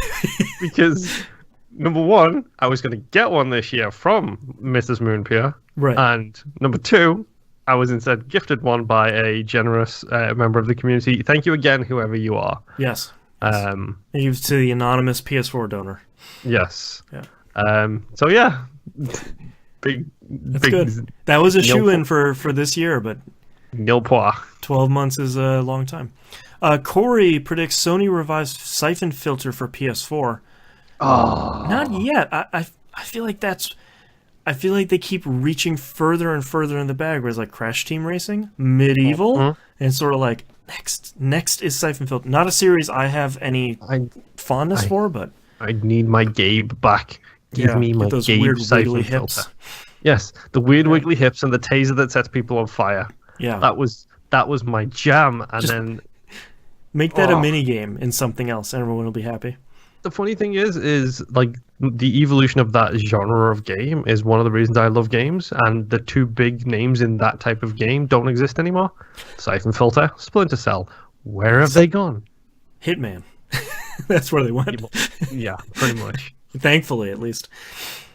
Where are we? PS4 Pro finally gets system-wide downsampling for 1080p HD TV owners. Yes. I did not know if it did or not. Was the score? Yes. 1 point. Sony finally allows crossplay in 2018. Nope. Sorry. No. Musin predicts Sony starts annually upgrading the hardware of their $400 price point PS4, but don't match the Xbox One X in 2018. No. Because I feel like it's tough because they haven't matched the power of the X for obvious reasons, but they haven't been upgrading the Pro. Yeah, sorry, Musin. God of War is actually good, but little to nothing like a God of War game. I haven't played the previous games, so you can tell me. It is actually good. It was actually really good. Little to nothing like a God of War game. I mean... Okay, let's run through the God of War, the old God of War tropes. Sure. Giant bosses. Got him. Check. Combat action game, really tight. Got him. Yeah, it's slowed down a lot from what I've seen. Sure. The combat has very, very slowed down comparatively, but it's still there. Kratos is angry. Yeah. A little more simmering instead of yelling this time, but he's still angry. Definitely simmering. And he has cool weapons. Yeah. 4 out of 4. Yeah. So give him a half a point. Yeah. 1/2. Sony... no, wait, where are we? Oh, yeah. Sony starts allowing cross-platform play on certain games. So, game. That counts. Yeah. Certain game. Yes. The largest game. Matt from Oz says at least 2 more trailers for Death Stranding with no release date in sight. That's a big old one. PS4 Pro Plus announced will be the most powerful console ever, at least until Microsoft one-ups them within 12 months. Yeah, I think I'm happy that we've avoided the arms race between the two of them. I think they both sort of said, like, let's not get crazy. 2 of them is good enough for right now. Yeah. You can release something lower, but not something higher. Yeah. Yeah. God of War, Dreams, Detroit, and Days Gone all disappoint, but won't be terrible. 70 to 80 Metacritic. So God of War came out and is winning Game of the Year at a number of places. Dreams didn't come out. Detroit is a garbage fire, and Days Gone didn't come out. Yep. So half a point? No, quarter of a point? Yeah, sadly we don't go under half because I'm not that great at fraction math. Geekinator predicts PlayStation Now gets officially phased out. Man, if only. Evolved instead. Yeah. Surprise reveal of a sequel to Horizon Zero Dawn. Sadly not. Oh boy. Please. Yep. Please. And the VR machine keeps chugging along in the background. I think that's a point. That's a check. Yeah. I think that's the best way of saying it is like it's chugging along in the background. There's a lot of stuff that's coming out that's good, but if you don't have the hardware and you don't care about it, it's just like white noise at a concert. Yeah. Maximus Prime said Sony will dominate the first half of the year with great exclusives like God of War and Spider-Man. When did God of War come out? I feel like this is a half a point because both of those sort of... God of War was first of the year. It was like March or something, wasn't it, this year? Okay, so yeah. I'll give them one. Give a point. They will announce PSVR 2 at E3 with a thud, and Games Media wonders where the PS5 announcement was. I mean, their whole press conference was a thud, so... Yeah. And Games Media wondered where the press conference was. That's right. And lastly, despite a strong start, Sony ends 2018 in 3rd place in annual sales and mindshare due to poor release timing, a much stronger competitor on the rise, and a misplaced focus on VR. I'd say a half a point for that because they're not number 3, I don't believe. No. I think that sadly still falls on Microsoft. But yeah, I think they're definitely... They're both on the edge, though. Like, yeah. And I think mindshare wise, they are definitely bottom of the barrel right now. Yeah, that's 2018 has not been kind to Sony because Sony has not been kind to 2018. That's probably the most succinct way of putting that. Yeah. All right, let's talk about maybe, hopefully, a brand new, much sunnier year for Sony in 2019. Moon, let's start with your predictions. Okay, so you can always tell. Honestly, I think going back and listening to these episodes over the past couple of years would actually be kind of funny to hear the ebbs and flows of positivity and negativity towards different companies. Right. So PlayStation, this year they announced a community event towards the end of the year, kind of like their PlayStation Fan Experience or whatever it's called. They will announce that in lieu of going to E3. So they're going to do their big fan event or whatever. At that, I think they do announce a PlayStation 5. Okay. I don't think they go hardcore in the spec. I don't think they do a PlayStation 4 announcement where they do a deep dive into so many different features of it. Right. I just think they announce, yes, we are working on a PlayStation 5. It's currently slated for 2021. Right. Or and whatever. they tout out like most powerful, biggest whatevers, the big superlatives. Yeah, well, I think by I think it's more of a panic announcement of we need to announce something. Right. And I think that by doing so without a full breadth of information, like what are the specs, what is it going to run, is it going to be backwards compatible, I think they just do a general announcement. Yeah. And I think it hurts them in the long run. Whereas maybe in 2019, my prediction for Microsoft might end up being for 2020, they announce their next console, but they go in and do the deep dive. You'll like this one because we're going to have fun trying to decipher this one. Okay. Sony gonna Sony. Okay. At least 3 times. Aha. Yes. Okay. So There we go. I'll have to write some notes in this in the sealed envelope for this time next year. But yeah, I feel like that's probably a pretty safe bet. So by that, of course, for anybody listening who doesn't understand that reference, by that I mean Sony are going to come out and say something along the lines of, no, we don't feel like cross-platform play is good for everybody, as we have the PlayStation, and that is the premier way to experience all games. Right. When they're going to say something that's like so totally tone deaf and arrogant at the same time. That's just like, Sony. Yep, that I expect at least 3 of them from them this year, or 2019, because I'm pretty sure they've maybe done it like 5 times this year. 2018 has been a year for Sony being Sony. Yes. Yeah. And they announce, despite the colossal failure that is the PlayStation 1 Classic, a PlayStation 2 Classic. Oh boy. Okay. And it suffers the exact same fate as the PlayStation 1 Classic. I was waiting for that. Which is they make the wrongest decisions. Yeah. As someone who doesn't care about fighting games, I don't care the Battle Arena to Shinden is in the UK version and not the American version, because I wouldn't be able to tell the difference anyway.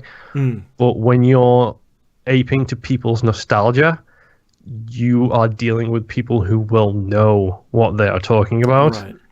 And I'm expecting a PlayStation 2 Classic announcement with a lack of good games. So maybe you get your...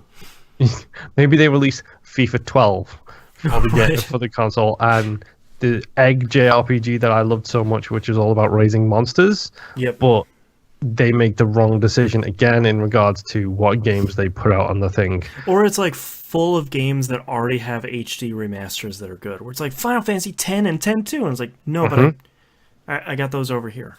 The lead game will be the bouncer, Exactly. Which the bouncer and Auto Modelista. There we go. Yeah. And they do announce with the PlayStation 5, they do announce PSVR 2, which is also part of my Sony gonna Sony prediction. Not backwards compatible with the PlayStation 4. None of the components are going to carry forwards. It's going to be all new equipment, and it's going to be all...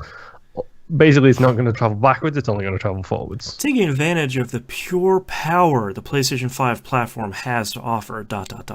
Yes, exactly. Yeah. So, there's my Sonys. I'm predicting that Sony still misses E3. I don't think they have a last minute, like, no, wait, don't close the door, I'm coming in. But I think they have a video showcase at that time they release on, YouTube and Twitch and all that stuff. A Sony Direct, if you will. No, I think it's going to be is like an hour of just trailers smushed together with like no Sean Layton introducing it, no nothing. It's just like trailer after trailer, and everyone's like, okay, cool. What did I just watch? Like, there's no real info around it. It's just like, Sony 2018 trailer showcase. I was like, okay, the type of thing that they'll put up and be like, that would be really good if you did that on a stage with some breakups between each trailer and a little chatty section. Like anything at all. Mm-hmm. Sony whispers or / accidentally leaks have some. They do some of that around the PS5 to gauge interest. Mm-hmm. It's a lot of putting feelers out, but it doesn't come out in 2019. I don't think. I think beyond whispering and leaks, I think that's all they do in 2019. Sony struggles overall in 2019 due to few must-have exclusives, and the ones that come out are poorly reviewed / sell poorly. This may happen probably unfairly because Sony's 2018 games were received so well. So like, fine, okay games come out in 2019, but it's a lot of like, well, 2018 had God of War and Spider-Man and like all these other games. It's like, we have Days Gone, meh. Like, and the weird Rose game with the swords, which looks so cool. Yeah, and I think 2019 from exclusives, I think you're going to see the pendulum swing the other way, where it's sort of coming back into the positive for Microsoft. Yeah. And I think, lastly, it's going to be a quiet year for Sony all around, which isn't what they need. I think between lackluster first-party exclusives, no E3, and them canceling the fan thing at E3, I agree with you. I think they'll have a PSX for fans later in the year, but they obviously haven't announced it yet. I think it's going to be a real quiet year for Sony, and I think that quietness is going to fuel a lot of Sony being Sony during the year, where people would be like, yes, you're sort of having a quiet year, and they're like, how dare you? And Sony just explodes. Yeah, like, what have you got, Sony? Come on, tell us what you got. Where's the PlayStation 5? It's like, I think you'll find that we have the premier experience in the PlayStation 4 Pro with PlayStation VR. What about PS Now? You guys playing PS Now? Mm-hmm. Yeah. Let's go into community. Musim predicts PS5 announced for 2020. I think that's probably the earliest it's going to come out. 2019 would be a surprise for a brand new hardware leap, I think. New iteration of VR coming with PS5, taking advantage of the power of the platform. No other games get cross-platform support. Man, I feel like that's going to be a guaranteed point. I feel it. Yeah, unless something else as big as Fortnite can come along and start kicking down the doors. Yeah. Only other thing I can think of is Rocket League. Rocket League have tried, and Rocket League they've come out and reached out to Sony to try and get something done. Yeah. They still can't do it. Someday, maybe. T-Bomb Rocks predicts the PS5 is not officially shown in 2019. Sony is still supporting the PSVR with exclusive titles. They are breaking the trend of leaving new tech out to die.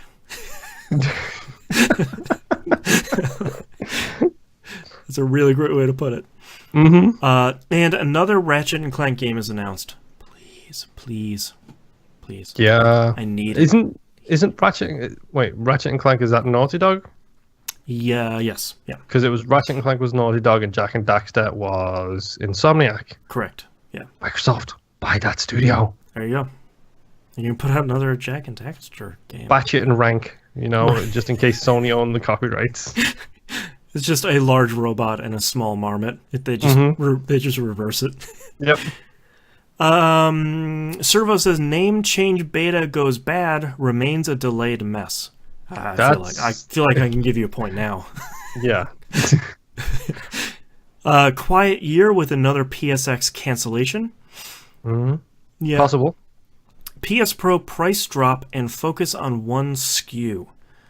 That's interesting. That's really interesting, yeah. If they go the opposite direction, because we know Microsoft are going to come out with SKUs aplenty. Yep. So if Sony go the other direction, it'd be really interesting to see. The only problem is if they go that direction, they need the most powerful console as their thing. Like, that's the Pro what Plus. they need. Yeah. Yes. Yeah. Gibbionator predicts Sony announces that PS5 is in development. No specs, no price, no release window, just an official announcement. So I think he's saying what you're saying, where it's like, oh, we're hard at work on the PS5, and you'll get more info soon. Here's a logo on this sign above me. That's It just it. has a 5 after it, yeah. They just take the Grand Theft Auto 5V and just paste it right on there. Yep. This is the year we will finally learn something about Death Stranding. You're funny. I don't think. We've The already game's gonna learned. come out, and I won't know anything about it. We've already learned plenty about Death Stranding. It's made by Kojima. Right. A lot of walking. There's a lot of walking. It's got the guy from The Walking Dead in it. Yep. He's carrying something. He's carrying something. The baby does the little thing with its thumb. Mm-hmm.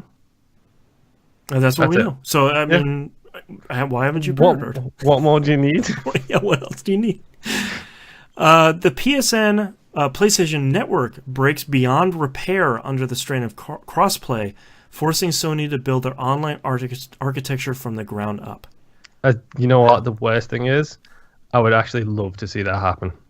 I feel like that's one of the more out there predictions that's plausible. Yes, because let's face it, they've got to be holding back on this whole crossplay thing. Number one, because they are so egotistical. Yes. And number two, because they have got to be concerned that their network can't handle it. Yeah, they like put the toe in with Fortnite, and they're like, okay, nothing exploded. All right, let's give it a couple of months. Everybody be cool. Don't look at it. Mm-hmm. Then maybe we'll do something else. Yeah. The Hannah predicts new console formally announced. PSVR revision / upgrade released. And PSN name change is a catastrophic nightmare and causes major issues on PSN. I think we're seeing a through line here of our predictions. Do you remember when I said about the whole negativity towards Yeah. a specific person or a specific company? Can't wait until PSN blows up and Sony's like, well, you idiots wanted this. And be like, Oh, oh yeah. no. Oh, And it's- Sony. Sony gonna Sony? Check. Yep. One off the list. 1 out of 3. Maximus Prime says they will announce the PlayStation 5 and it will be received with a very mixed reception. Not as bad as the PlayStation 3, but nothing close to the positive reception of the PS4. With the beginning of the end of PlayStation dominance will begin to show its ugly head. Honestly, I can't wait to see which Sony reveals that console. Is it Jekyll? Is it Hyde? Not even just that, but which company of Sony? Yeah, which it- branch is of it- it? Because as much as I love them, it's not going to be the European Sony at this point. It's No. going to be Japan and it's going to be America. It feels like an argument between those two as to who is going to reveal it. Because Europe were the bomb when it came to announcing the PlayStation 4, and they handled it well. They were responsible for developing that thing, Yeah. putting it all together and making it an incredible piece of work. And now it just feels like it's an argument between Japan and America as to Mom who said gets it's to announce my it. turn to do it. Yes. Yeah. Days Gone will totally bomb, and The Last of Us 2 will hit record numbers, being one of the highest rated games on the PS4. And the name change will break thousands of PS4s, and they'll finally pull the plug on the name change plans until PS5. A lot of predictions all in one, but probably. Yeah. Dreams will finally be released and well received by critics, while it'll sell poorly and be enjoyed for hundreds of hours by my children and wife. Yeah. I could very much see that being a Fortnite where a bunch of people who wouldn't refer to themselves as gamers despite the fact that they are obsessed with Fortnite. I could feel like Dreams could hit that crowd again, where it's like, it's fun. It's like, not gonna lie, seeing Jeff Gersman mess around with the painting stuff on the OG VR launch video, it's like, I really want VR just so I can mess with the painting stuff. Yeah, I just want to chill out and draw some horrible stuff. Mm-hmm. Yeah. Late Elf predicts PS Classic soft mod by February, hard mod by April, May. Probably. Yeah, I wouldn't be surprised if hard mod by December 25th. Yeah, exactly. Sony sues Soulja Boy on basis of his AliExpress handheld trademark violations. I feel like we're going to have a really hard time remembering exactly what this dumpster fire is next year. Mm-hmm. But it might be really fun reading that out and being like, what are all of these words together? Yep. Yeah. And PSVR Tetris ships with microdosage of hallucinogens. Somebody thinks it's just a new Luminous. That, you know what? If there's a game that I'd love to get a little extracurricular with and then experience in VR, that might be number one. Yeah. Real chill. Real Name predicts tease or announce new hardware, new Ridge Racer game, which I would really love. Mm-hmm. And Horizon Zero Dawn 2 coming in 2022. Too late. I want that in like next year. Yeah, that needs to. Ridge Racer might be a good shout. It's one of the few franchises they haven't milked to death at this point, despite their trying. But Horizon Zero Dawn, I think 2022 is a good shout for it coming out. I would like to see it sooner. I feel like that's a late era PS4 game, not a PS5 launch game. A Last of Us. Yeah, exactly. And like God of War 1 and 2 for the PS2, you know, like these big games that come out at the sort of the last minute. Yeah. All right, last category here, general/overall industry stuff for 2018. Knobs predicted that Unreal Tournament 4 comes out of alpha. Boy, unfortunately, they just announced they're no longer working on it. Yep. So, that sucks. That just sucks. Who makes Unreal again? Epic. Oh, wait, that's right. There we go. They have FU money with Fortnite. Yeah. They have enough money to legitimately pose a threat to Steam as a storefront now. Right. They have Valve money now. Yeah. They have a Team Fortress 2 hat money. So, VR has a great year. I think VR had a solid year. It's not living the high life, and it's not dead. I think it's doing well. Yeah, that's true. Yeah. I think both on PS4 and PC, I think it's solid. Yeah, it's kind of maintained. We get a whole lot more of a year of complaining about loot crates. Oh boy, Shucks, yes. howdy did we. Yep. And pirates aren't in this year. True. Skull and Bones didn't come out this year, so no. Nope. That's next year. Sea of Thieves is the only kind of pirate thing that came out this year. Yeah. So that's not that definitely a gritty point. pirates thing you want. No. Moon, you predicted EA keeps going with loot boxes. Yep.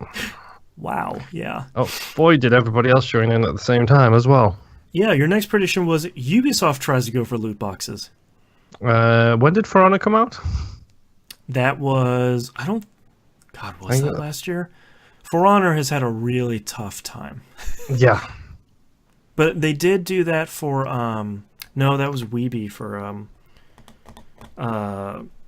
Shadows of Mordor. I was thinking they tried to do it in Assassin's Creed Origins. Everyone's like, it doesn't really matter. And they were like, yeah. And they did it for Odyssey again, and it really doesn't matter in that again either. I don't even know if I found them in Odyssey. It's the blue stupid gem things. Oh, yeah, I'm not doing any of that. Yeah, you can. To give you an idea of how obfuscated it is, you hit the start menu and then you hit right on the D-pad to go to the real money store. It's so obfuscated that it's basically not even there. Yeah. So they have done it. And I'm sorry, Rainbow Six Siege has loot crates in it, except they're alpha packs. So yeah. And indie games become the triple B space, the good but not great sector. Yeah. Yeah. I think indie games had a really great year this year. Yes, they definitely did. But I feel like John Q. Street Fighter fan still not there yet to pick up an indie game. They're still playing the big AAA games. They're still playing Fortnite, but not like picking up Celeste, Into the Breach, some of that stuff. They should really pick up Celeste. Yeah, Celeste is really good. I wrote, crazy prediction, a new Half-Life game will be announced. The Half-Life 3 story summary got published. Yeah, that's true. There was a Half-Life 3 game jam. That was really good. And Valve did the press conference at CES this year on the third day of CES in Room 3 at 3 p.m. Right. and then just announce something to do with Steam. So Valve gonna Valve, I guess. Yeah. Gonna be the good trolls. I said a VR headset that contains the PC in the headset gets released. Is Not that Magic yet? Leap? No, like I'm thinking of like an all-in-one. I don't think they're coming out for a couple months. There's definitely one out now. I don't know if it's available for everyone to use, but I'm pretty sure there is a headset out now, which is a... Yeah, Project Leap is only available for devs. So Yes. not And I know there is another one which is scans outwards instead of at you, which I think that's Project Leap as well. yeah, But it's definitely, it's on the horizon, but it's not there yet. yeah, and like one or two companies have some announced for next year, but nothing 2018. And is this 2018's predictions? Yes. I said we get legislation around loot boxes, comma, it goes real bad. Again, we're gonna get there real soon. Yeah. Community T-Bomb Rock says a Grandia HD collection will be announced. I wish. Actually. That's coming out in a couple of months. For PlayStation 4? I don't know. I know it's coming out for Switch for sure. Shocker. I think it's coming out for all three. I don't remember. Interesting. Yeah. How many hours do I have? Yeah, God, those games are so good. The increase in sales of the One X and PS4 Pro will drive graphics cards to take a $100 or more price cut. No, 2018 was crazy. Yes, 2018 was the year of the Bitcoin. Yeah, the continued year of Bitcoin, sadly. Uh-huh. Streaming games to your phone or tablet will become a viable option. Kind of. We're like right there with Project Stream and some of the stuff Microsoft's talking about, but just a lot of these companies are very clearly, Ubisoft has said they want to do that too. A lot of these companies are saying like, yeah, we want to do that, like it's coming, just not right now. Yeah, honestly, I think if I haven't checked it on my tablet, I know I can't do it on my phone, but I can stream my Xbox X downstairs to my PC, no problem at all. Yeah. So if I can do that, then hopefully I can do it to my tablet, and then I can play games in my sleep. Yeah. Ubisoft will create an EA Access type of service for consoles and PC. Getting there. I wouldn't be surprised. I feel like that's an anytime now announcement. Yeah. Moonpier will have convinced Knobs to buy a pair of Astro A50s. Nope. No convincing that. Astro A50s are great though. I wish I had the money and the storage space to put it, because man, those are great. And let me tell you all about how mine sits on the little Astro A50 stand right behind my TV where I can't see it, and then I just pull it off the stand and use it when I need to. Perfect. So good. The Hannah says the U.S. government will attempt to intervene in video games via the loot box issue. It goes ... poorly. Soon. Yeah, hopefully. Not yet. Soon, TM. Yes.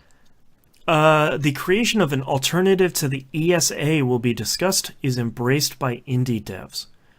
No, surprisingly, I feel like the ESA continues to not make friends year over year, and it's getting worse and worse. But yeah.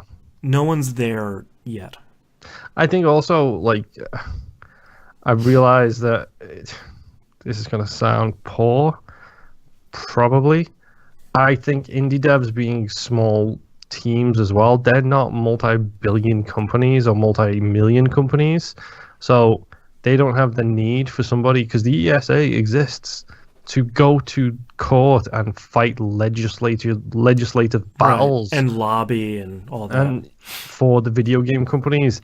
And I think what people seem to be learning is lobbying for something is generally it's not good these days. Yeah. Like, when you hear people talk about lobbyists, it's never about saving the planet lobbyists.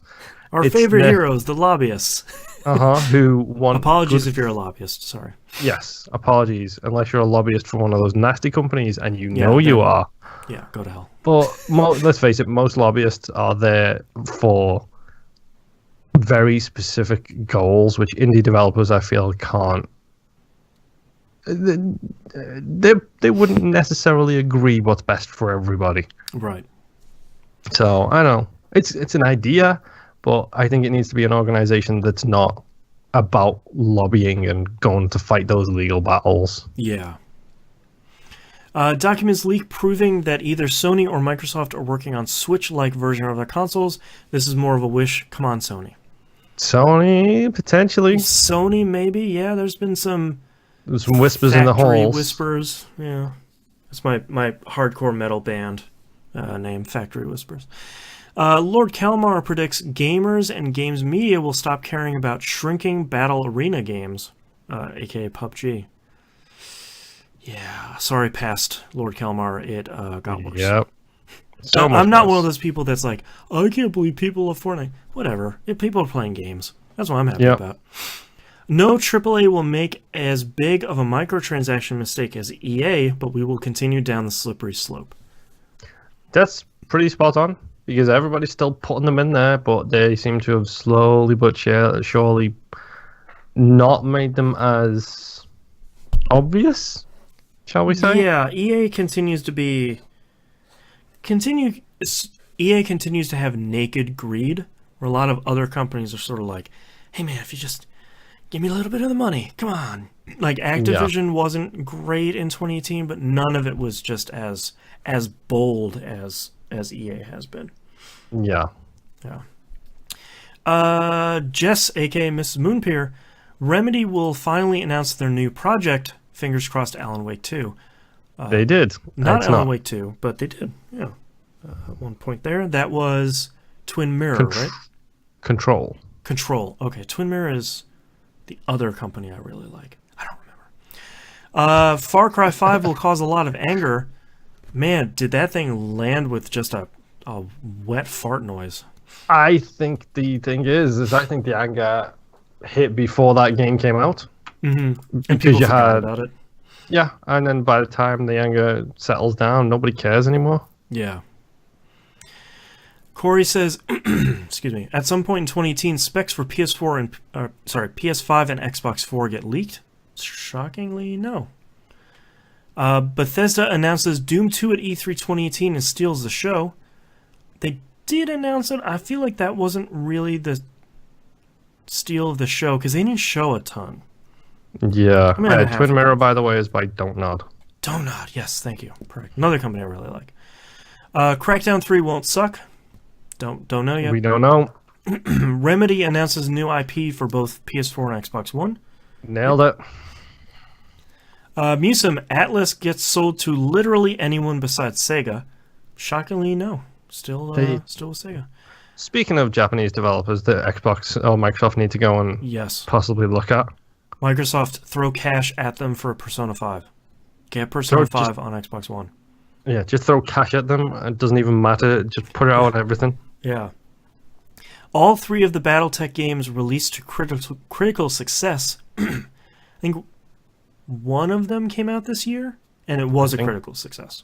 I think so, yes. Yeah. EA becomes its final form, a loot box. Maybe next year. Close. Yeah. The lid is closing on the box. Come on, it's not going to be a loot box. We all know it's going to end. It's going to revert to its final form, which is its original form, which is an Ultimate Team pack. It's not a box, it's a pack. Yes. Followed by a pin pack. Yes. Square introduces a subscription service that includes a large chunk of their Super NES library playable on modern consoles. No, but once that we'll get there, I feel. Yeah. Yeah. We got these single player is dead articles again this year. Next year, we're going to get the JRPG suck articles again. Shockingly, this year was single player games are back. Yeah, God of War and Spider-Man and all these other ones. Yep. This year, it seems to have turned to battle royale games and single player games, and that's the only two games that seem to have existed this year. Yeah, both ends of the spectrum.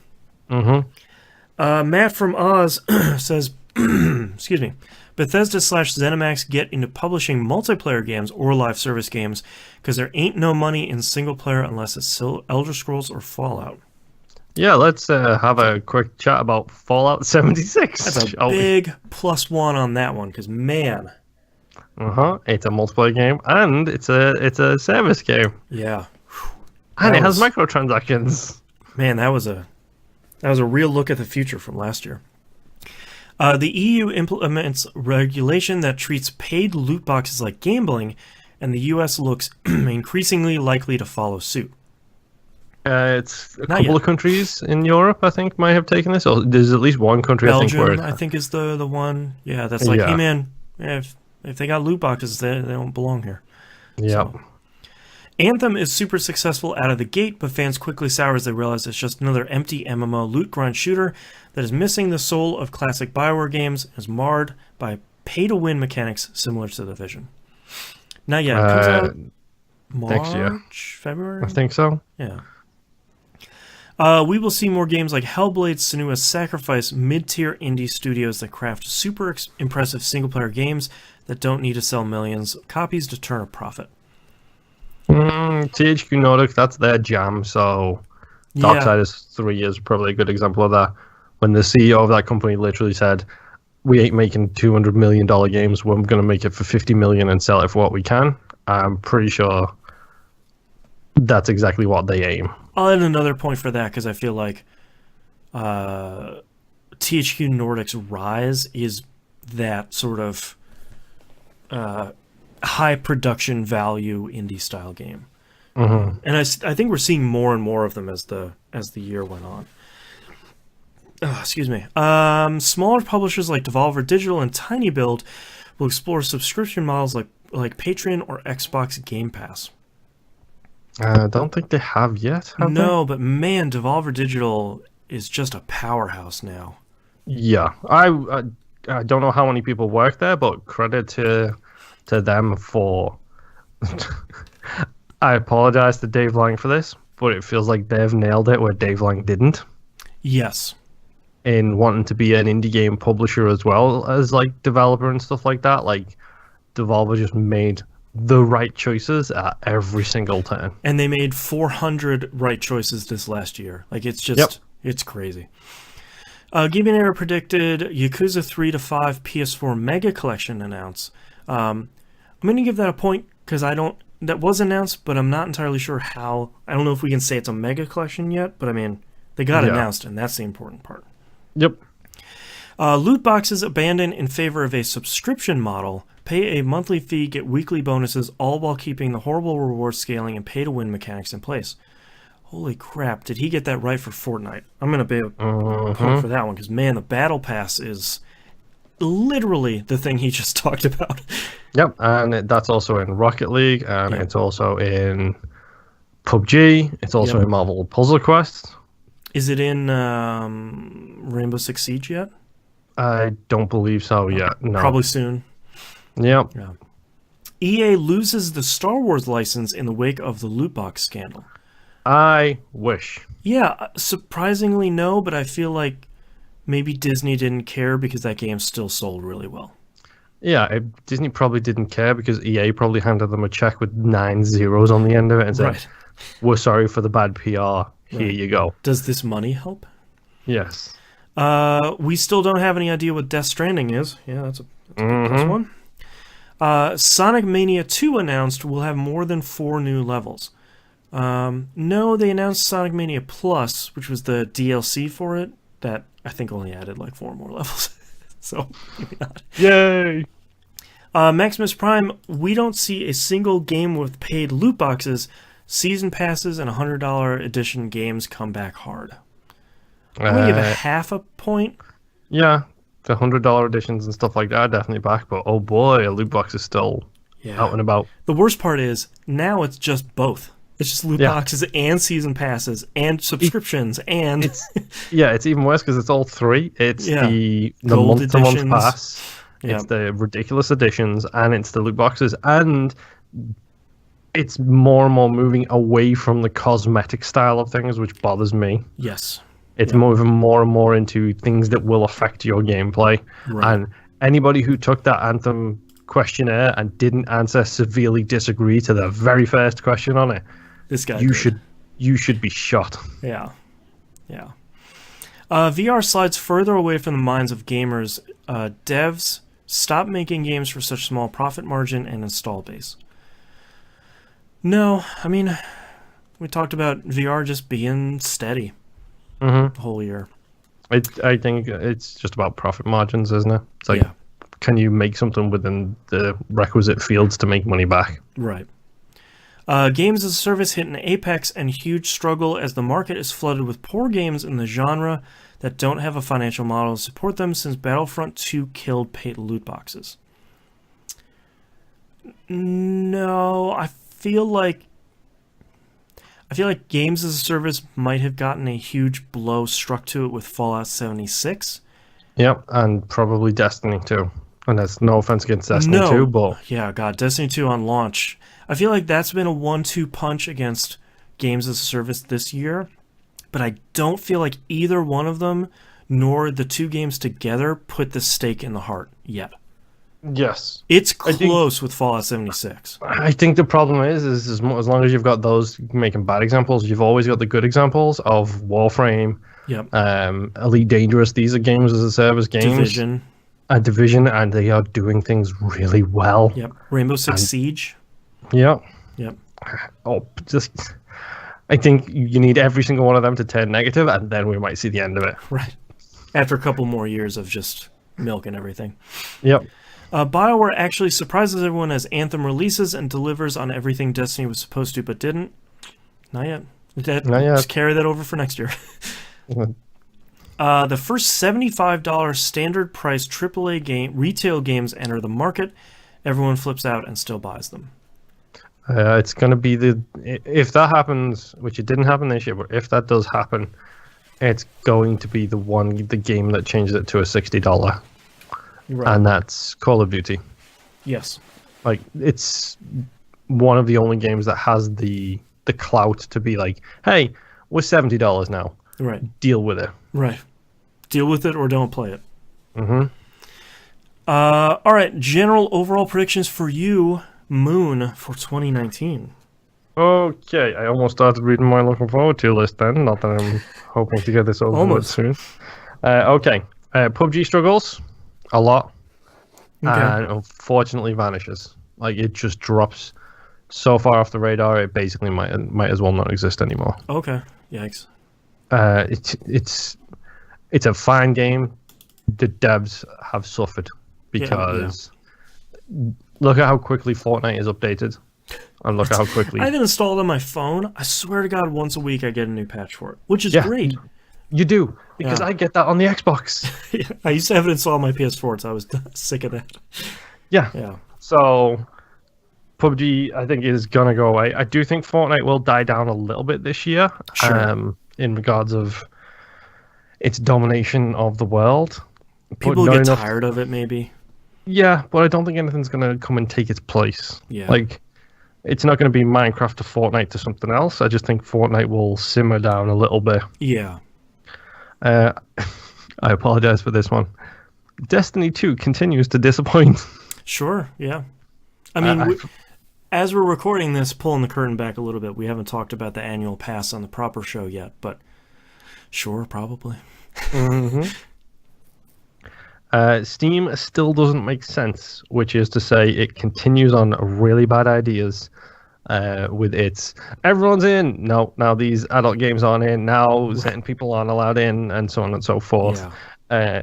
Steam tumbles itself, basically, where it can't seem to make its mind up as to what it wants and struggles with it. And as a side effect of that, everyone now has their own storefront. Yeah. Which Epic are trying to take a big chunk out of, which, oh boy, are they throwing down hard in that kind of front. But Ubisoft already does. Epic is pushing to make their storefront. Blizzard already has one. EA already has one. Yep. I wouldn't be surprised if Devolver Digital does. Is that's now Activision's. So it's not even Blizzard's anymore, because like Call of Duty's on there and Destiny 2 is on there and all that stuff. Mm-hmm. So everybody just blows out into their own storefront, and then we start to see the struggling thing of what front are you going to buy it on? Right. You know, what can you hook into it? All that kind of get the spreadsheets of which storefronts it's available on with what DLC. Yeah, it's like an Assassin's Creed launch, except it's just for one game on every different storefront. God, yeah. At least one of those storefronts is a failure, as in does not make enough money or doesn't really hit it the way it should. Right. Assassin's Creed DLC is amazing. I say that's my wishful thinking one for this year. Right. And my super duper wishful thinking one and final one for general gaming in 2019, Anthem is amazing. Oh, hello. And I say that hoping that it is. And for full disclosure, this has been recorded several weeks before it has aired. I am not in the Anthem beta, so I am not subject to an NDA in regards to it, so I have not played it, for the record. I'm the opposite of everything he just said. Yes. I am, and I am. Yes. So all we know from you about Anthem is it's a video game. Yep. That's correct. So yeah, there's my predictions.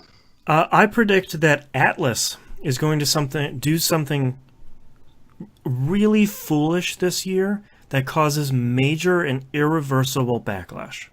Like, the thing about Atlas is the thing that most people don't see is they make all these micro wrong decisions throughout the year, and then they drop Persona 5. And it's like, all right, Atlas, yeah, woo.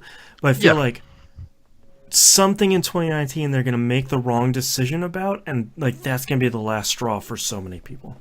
Mm-hmm. I don't know what. I just always feel like I have to make an Atlas prediction. You think it causes enough issues for Microsoft to think about buying them? Maybe. It'd be interesting. Although they're not an American company, so I'm not sure. Loot boxes in the U.S. get formal legislation, which causes a few huge games to shut down. I think we've already seen it with the Belgium law that came into effect. Yep, and I feel like some games will see shut down and come back, and I think some games will just shut down, disappear. I think, honestly, if I was to make a real well-educated prediction, I think that's what's going to happen to PUBG. Oh, the loot box legislation came. We're just going to shut it down in the U.S. for a little bit to fix it, and then it never comes back. I could see it happening. I mean, it'd be bad, but everyone complains about the legislation, like not wanting the legislation and not wanting all this stuff to come into effect. Stop being so toxic and poisonous. At this point, I say bring it on. Sure. I hate most governments. Bring it on. Yeah. Bring on the legislation, because at this point, the games industry needs it. Yeah. I think a new mainline Final Fantasy game is announced this year. I don't think it comes out, but I think Final Fantasy 16 is going to get announced. And with how popular 14 still is, I think it's a single-player JRPG. Oh, yeah, considering they just cancelled all the DLC for the MMO. Well, no, that was for 15, so that's what I'm saying. Yeah. It's got to be single player. They have to make it single player. Yeah. And I think 14 is still doing so incredibly well. God, 11 is still doing really well. So I don't think they eat their own lunch by making another MMO. But I think 15 did so well for so long that I think we'll probably see that single player offline RPG that has some sort of extended support on it again. Doesn't count towards your predictions, but male or female lead? I will say female, probably. Just because I think it's just like the opposite. You flip-flop back and forth on which gender it is. 13 had female, 15 had male. I think 16 will have female. Okay, but what did 12 have? Male. And what did 11 have? The 3. 11 was an MMO. What did 10 have? Male and female.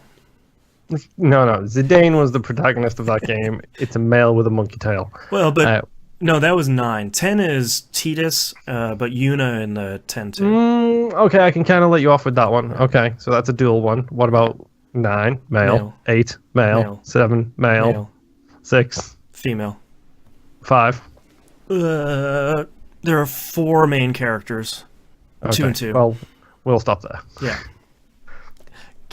Case, I appreciate your point, but it'd be nice to see another one, and they probably want to Noctis wasn't nearly as popular as Lightning is. For some reason, Lightning is still stupid popular. So I think they're going to want to try and get that again. Was that written by a woman, the Lightning's games? I don't know. That's a good question. Because I'd like to actually see them come in with a really hard-hitting, like, Japanese woman writer and see what they can do with that kind of long-form experience. That'd be great, yeah. My last prediction is that THQ Nordic changes their name to just THQ. Oh, why didn't I predict that? Yeah. Come on. They also announced they had a press conference planned at E3 2020.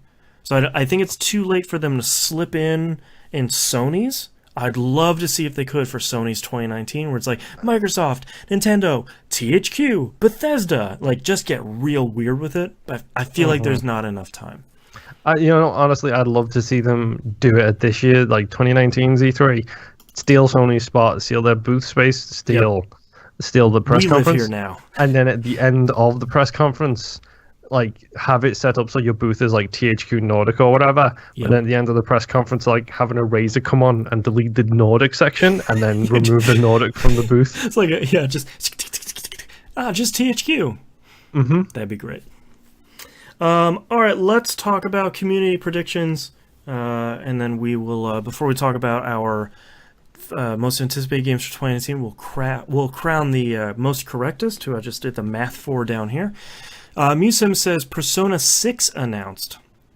That would be really interesting. Instead of them milking more Persona 5, just have them say, here's another one. Well, they've still got to announce Persona 5 Portable for the Switch. Right. They've still got to announce Persona 5 Enhanced for the Pro and the X. That's correct, right. Persona 5 Dancing All Night. That just came out. Oh.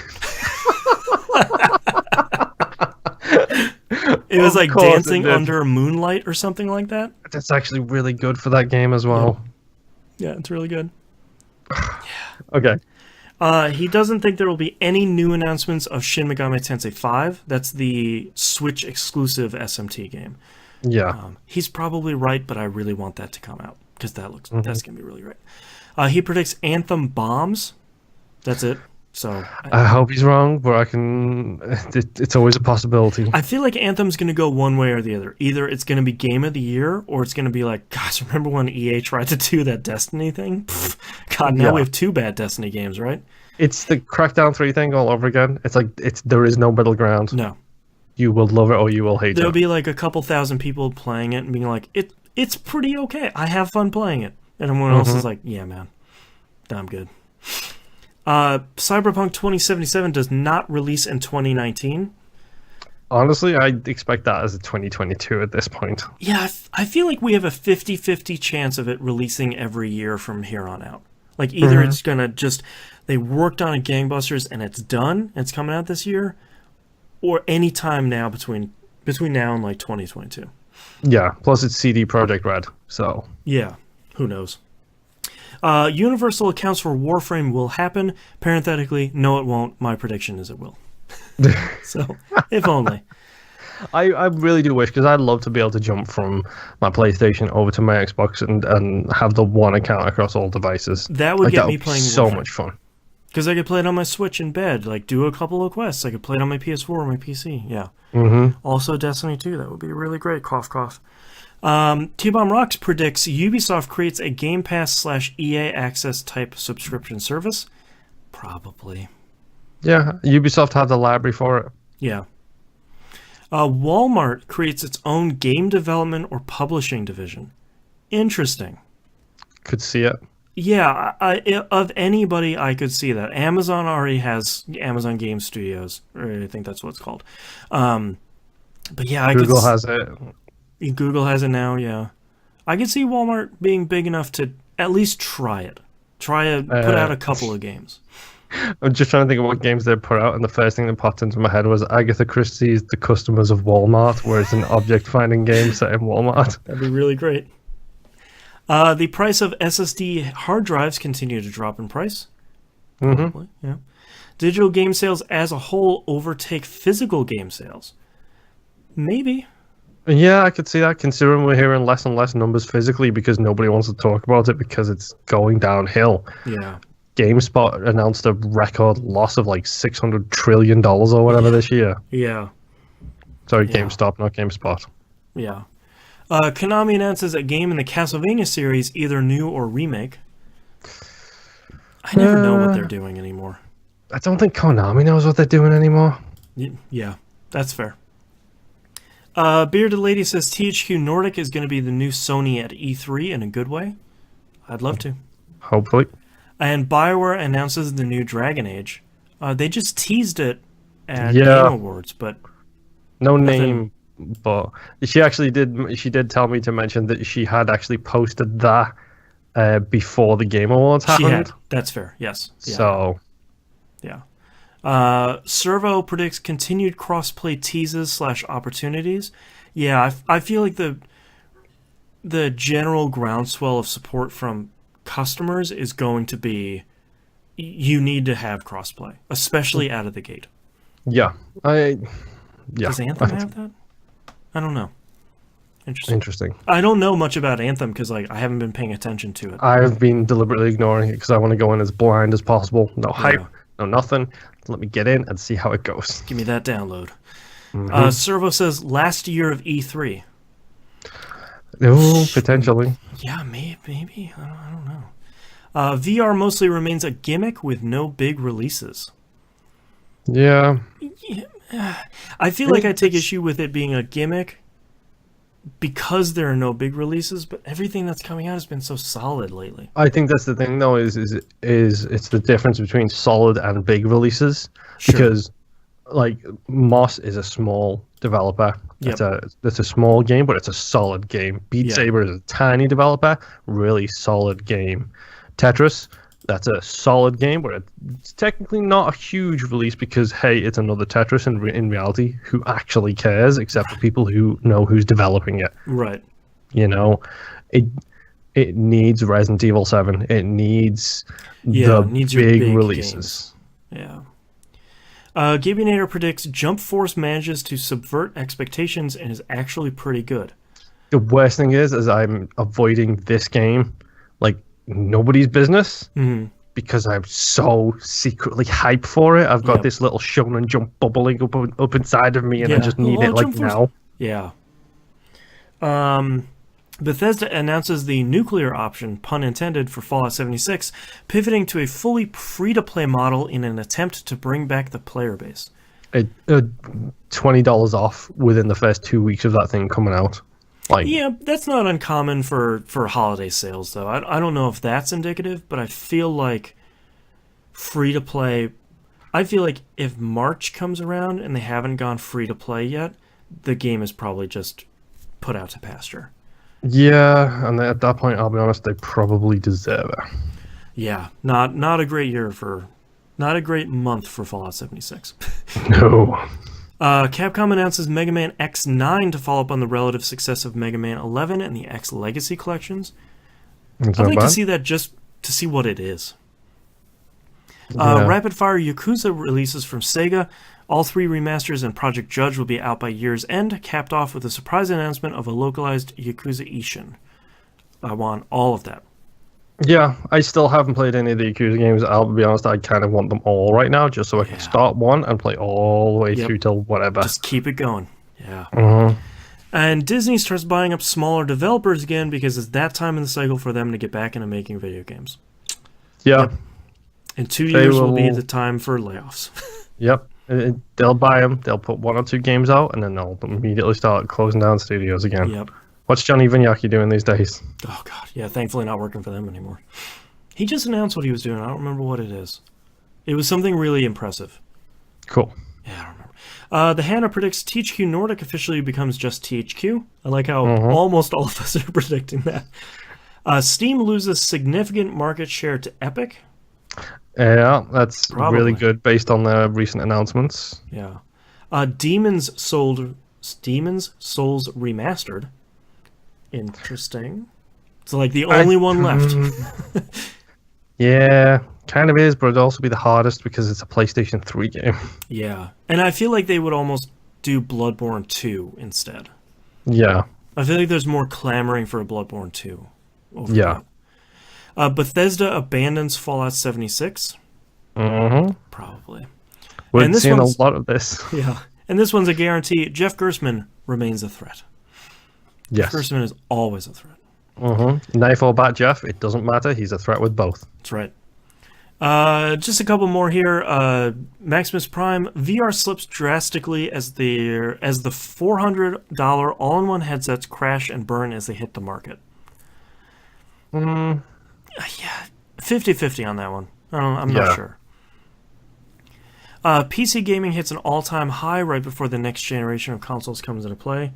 I mean, 2018 was a really great game for PC gaming in general, so keep going up, sure. Oh, 2018 was a really great year for gaming, period. Yeah. The introduction of the Unreal Store gives Steam real competition and disrupts the PC game store space, saving us all a lot of money from the crazy sales they put together to steal and retain market share. Yeah. Yeah, it'll be interesting to see how if Epic handles sales at all. What we really need to do is we really need to get really good at doing models, 3D models, get them on the Valve store. Mm-hmm. Like me and you both need to do this. We need to get them on the Valve store, make a buttload of money on the Dota items on Steam, get hired by Valve to go and work at Valve, join the cult of Valve. Sure. And then we need to walk to our supervisor and say, okay, we both want to do what we're going to do the Valve thing, and we're going to do what we want to do, and what we want to do is edit and manage your storefront because it's a hot pile of garbage. And apparently nobody who works here wants to do that. I think that's a foolproof plan. I love it. Let's do it. Let's buy Maya right now. See you guys later. Okay. Yep. Thankfully, Fortnite's insane popularity takes off as the market is flooded with... I think that's supposed to be tapers off. There's a typo here. As the market is flooded with Battle Royale games that all cannibalize one another's sales. Mm-hmm. I don't know how Fortnite did it. I feel like there aren't really very many Battle Royale games that are coming out right now because of Fortnite. I feel like once Fortnite starts to decline, that's when someone will be like, hey, it's a brand new Battle Royale. Sick of that old Fortnite. Let's play this thing. I mean, Call of Duty basically ate PUBG's dinner. Yeah. I say I don't know how Fortnite did it. I do. It was free. That's how they did it. Free and has fun graphics. Mm-hmm. Universal graphics, yeah. So kids can play it. Yep. Call of Duty is taken away from PUBG. Battlefield is going to take away from PUBG. Yep. And then after that, you kind of lost. The culling went downhill so quickly. It was unbelievable. Yeah. All of these other games, And why would you make another one right now? It just doesn't seem... Yeah. Red Faction Guerrilla 2 is announced at E3, and I jump up and knock over my beer, ruining my Xbox One controller from the excitement. I hope so. Great. I say I hope so, but I also need to learn. Like I said, I read some interviews with the head of THQ Nordic, and him basically saying, we're not going to spend $200 million to make a game. Yeah. We're going to spend 50 to 60 because that's what we feel like we can do. If that takes place, if Red Faction 2 gets announced, I need to immediately taper my expectations. Yes, yeah, that's fair. Late Elf says, predictions number 1 through 5, please just let Battle Royale die out. I wish. Yeah, probably not. Last but not least, Real Name says, the death of paid-for loot boxes / pay-to-win mechanics. I mean, maybe if the government stuff happens, but otherwise probably not. Yeah, we need legislation at this point to deal with that stuff. That's the word I was looking for. Epic Store will surpass Steam. I could see that. Has a fighting chance. And Anthem is going to be amazing. Oh, I hope so. I love how divided people are on Anthem in our predictions, by the way. Whereas, it's going to flop, it's going to be amazing, it's going to flop, it's going to be amazing. Yep. Now that all of our predictions are over, let's crown the most correctest of 2018, and that is... Don't tell me it's Hannah. In a surprising move, Matt from Oz. Nice. Beat out the Hannah by 2 points. Yeah. So, good for you, Matt from Oz. Second and third place were actually Maximus Prime and the Hannah, both tied at 5. Nice. Congrats. Yeah, a lot of really great predictions. Now that we're sort of putting 2018 back in the rearview mirror. We've done our games of the year. Let's talk about stuff we're looking forward to in 2019. Moon, hit me with... I have like 12 of them, so hit me with a couple of yours first. Oh, okay. Start with Control, first and foremost. Yeah, I keep forgetting about that, but yes. It's a Remedy household. It's an Xbox household. Like, this Guarantee. is a game. Yeah, this is a game for us. So, Youngblood is definitely way up there. Not Youngblood. Control is definitely up there for being excited for games in 2019. Yeah. Such as Youngblood, which is number 2 on my list. The Wolfenstein cooperative game where you play his kids. Right. I forgot about that. Oh boy, do I hope that comes out next year, and oh boy, do I hope it's good. I think it's supposed to come out in 2019, yeah. Yep. From what I hear as well, number 1, it's 2 female protagonists in a game. Yep. So, representation at last. Yeah. I was listening to Jeff Ramsey talk about that, actually, and how his daughter Millie is hyper excited for Wolfenstein Youngblood and didn't care about the other wolves because she gets to play as a girl. Representation is important. Yep. Oh, one just for me here. Ace Combat 7. Yeah. Finally. Finally. Give me them sweet jets. Yeah. And that stupid story in Home Slovakia, or whatever they're going to call it this year. Yeah. Obviously, it's a jet game, so I'm all in on that thing. Yeah. This is less of an... There's 2 here that are excited, but kind of not. Number 1, Crackdown 3. Yeah, I have that on my list. Yeah, because it's really hard to not get excited about Crackdown 3. Right. But it's really hard to get excited about Crackdown 3 at the same time. Yeah, I agree with that. Let's cross our fingers and hope. And the second of those 2 games is Anthem for me. Yeah, I have that on my list too. I hope it's good. I hope it's everything I want it to be. At this point, I don't even know if I know what I want it to be. I feel like that's one of those games that will probably play well because BioWare knows how to make great games. Mm-hmm. It's just going to rely a lot on the end game. And I feel like after The Division, after Destiny 1 and 2, all 3 of them coming out with pretty weak end game out of the box, I feel like if they haven't learned that lesson by this point, you sort of are going to get what you your own deserve. fault. Yeah. Yeah. I mean, I hope it's good. I genuinely do. Speaking of, actually, there's another one. The Division 2. Yeah, I don't have that on my list just because I don't know yet. Honestly, I would well, if Sony can get off their butts and allow crossplay, it would be really fun to play The Division with you. Yes, that would be a lot of fun. I love The Division so much, and going back and playing it again recently, I've realized how much I love that game. Yeah. And it's one of those games that the fact that they announced it before E3 and then at E3, all they talked about was endgame stuff. It tells me how much they're more prepared they are going into it. Right. But I'm a little torn with the messaging, very similar to Far Cry 5 of... Right. This isn't a political statement. It takes place in Washington, D.C. Right. Wink. This isn't a political statement about saving the world from a group of radicals. Okay, sure. Right. No political statements there at all. Hyped up for random reasons, Metro Exodus. Oh, yeah, I forgot about that. Because it's a Metro game, and I've always been weirdly fascinated with the Metro games. Yeah. Resident Evil 2, because it's... Yep. Yeah, it's Resident Evil... I just need more Resident Evil 2. I feel like that's one of those games where you look at it and it's like, that's gotta be good, right? Like, yeah, it has to be good. I mean, they've put a lot of work into it looks like. Yeah. There's a lot of stuff going on in there that it takes from the OG Resident Evil 2, so I'm all in on Resident Evil 2. Yeah. I'm perfectly happy with that thing. Jump Force. Yeah. It could be super cool. I can't not be hyped about this game because I think I mentioned it when we did our E3 episode. I'm pretty sure I mentioned I had a Shonen Jump game, which was an import from Japan on the DS one? On my DS. Yep. where you could smash through the panels, and it was kind of like Smash Brothers, but in comic book panels. Mm-hmm. It was one of the most fun games I've ever played. Yeah. And at that time, I was hardcore into Bleach and didn't really care about Dragon Ball, so the fact that I got to be Ichigo was even better.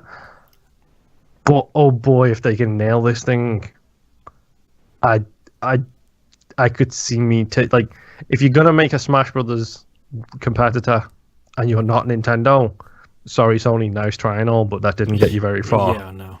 If there's a company that can do it, it's Shonen Jump. Yeah, for real. Because if they you got want to them talk, all. yeah, exactly. Yeah. They have everyone you might want in there, and I can't help but be excited at the potential of that game. Yeah. My last 2 games right now, Sekiro Shadows Die Twice, which is, I'm pretty sure this is the Dark Souls developers making a game for, is it Dark Souls or Platinum? Whoever making a combat game for the Xbox. So I'm down for that. Like no what they did with Neo, just for... Yeah, exactly.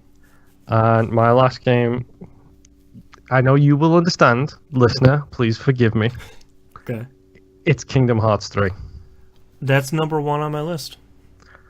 Because, oh boy, do I love the Kingdom Hearts games, as stupid as they are. Yep. It's like Assassin's Creed. I love them because they're stupid. They play really well, both of them, and they're stupid. That's a great combo. Even the card game wasn't that bad. Like, it was surprisingly good. The GBA one is one of my favorites.